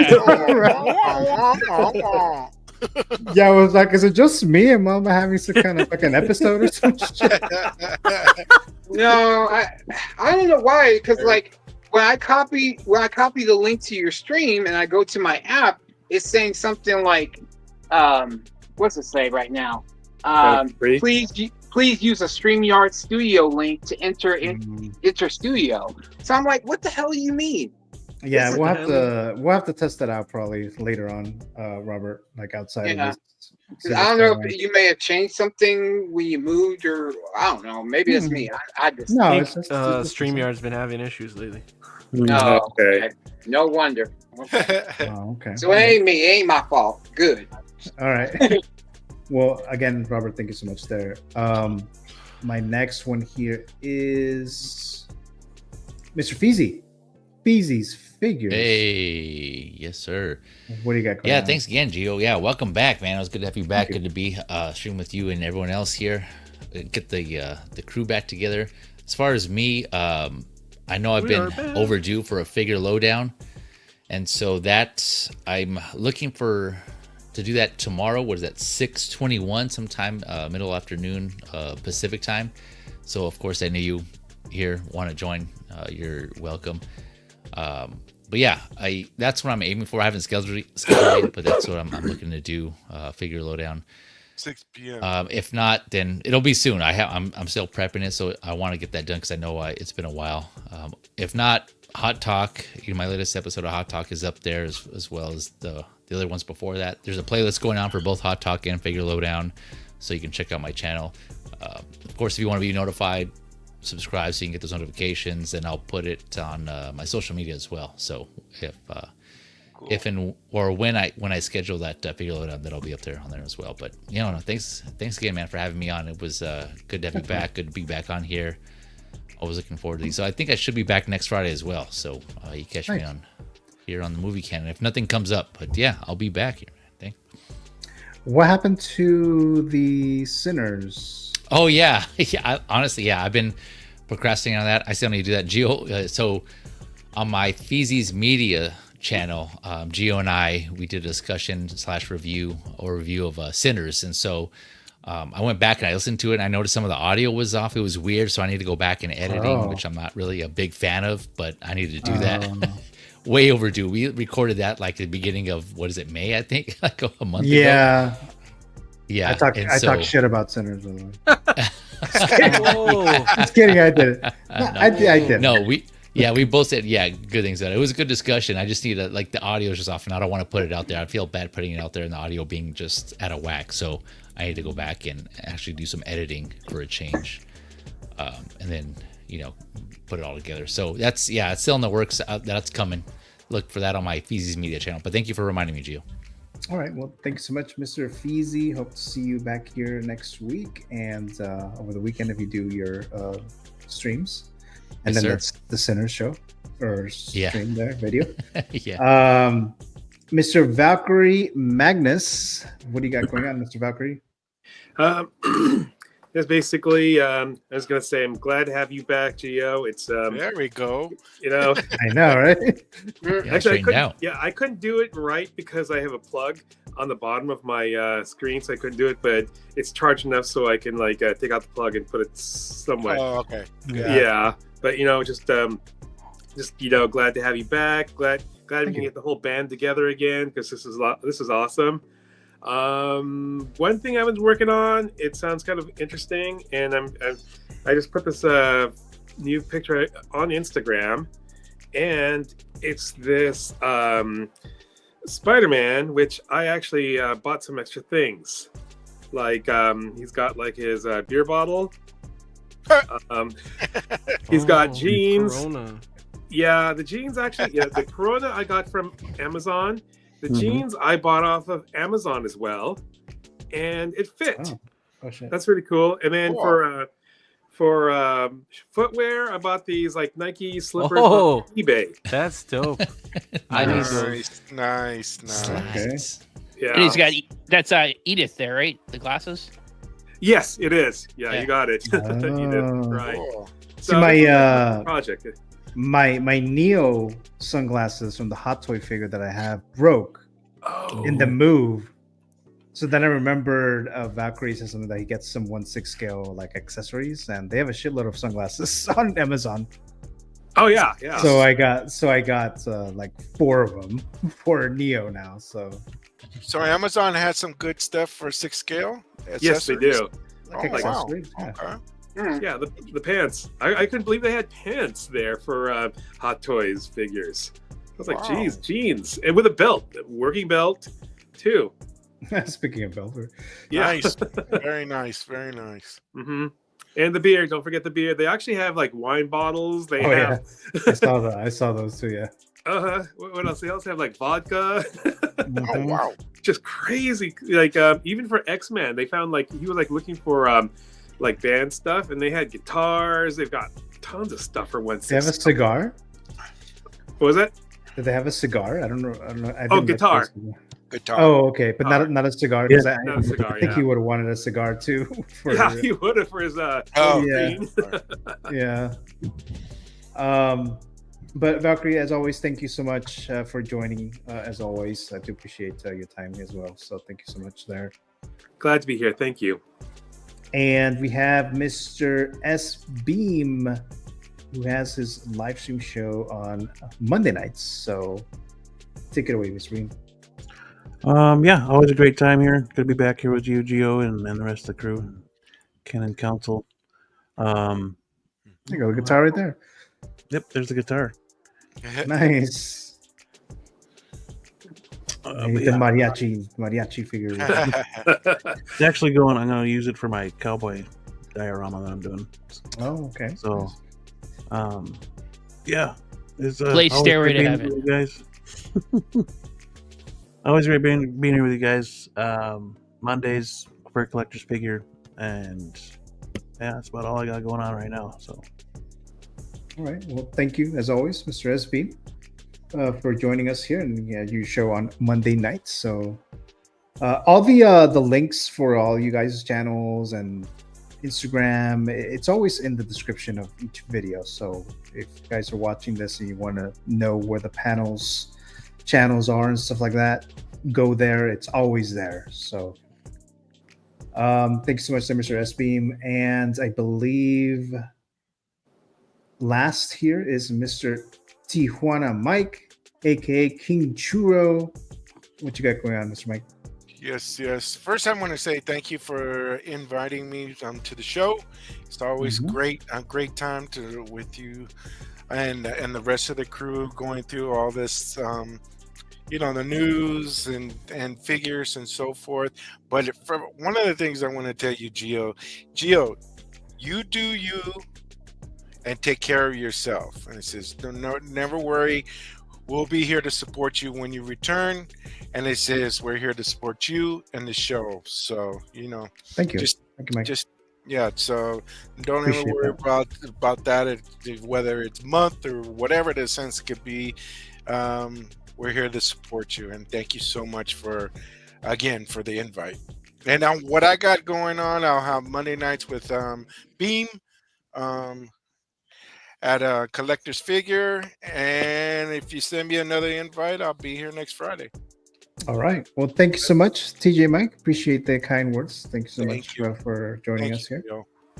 I think that's everyone, right? Yeah. For me, I am planning a figure stock next Friday. Trying to go back to, normal there, right?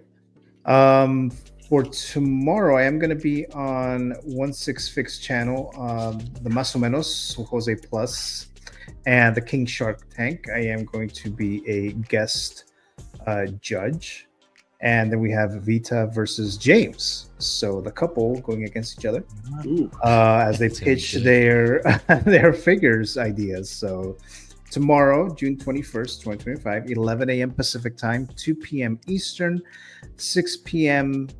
GMT, live on Más o Menos on 16Fix YouTube channel. So I'll be there tomorrow morning. So check that out if you are interested in things like that. But that's it. I'm still trying to coordinate that Steven Spielberg filmography. It's just kind of hard to get everyone on board.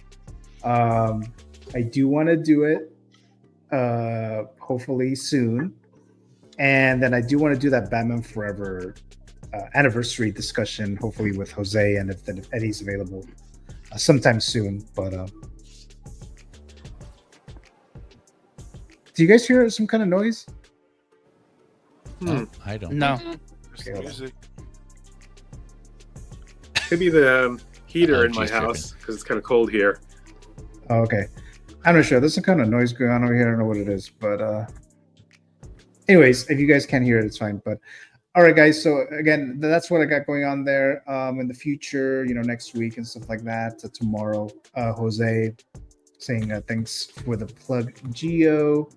Hope you guys can swing and cast your votes. Oh yeah, that's right. So yeah, it is important that you show up, right? So you can vote for whoever is going to win, right? So let me just do that here. Jose says, I am ready and waiting for the Batman Forever stream. So yeah, there you go. So yeah, we have to figure that out too, because schedules and stuff like that. But yeah, that's it, guys. That's all I got. Again, thank you so much. I'll post anything that's coming up next week and things like that. But appreciate all you guys' time as you're watching in the live chat. Thank you so very much. You're watching the replay, of course. Thank you so much for that as well. But if there's anything else, then we'll be done here for tonight. And I'll see you guys next time. Talk to you soon. All right. Bye-bye.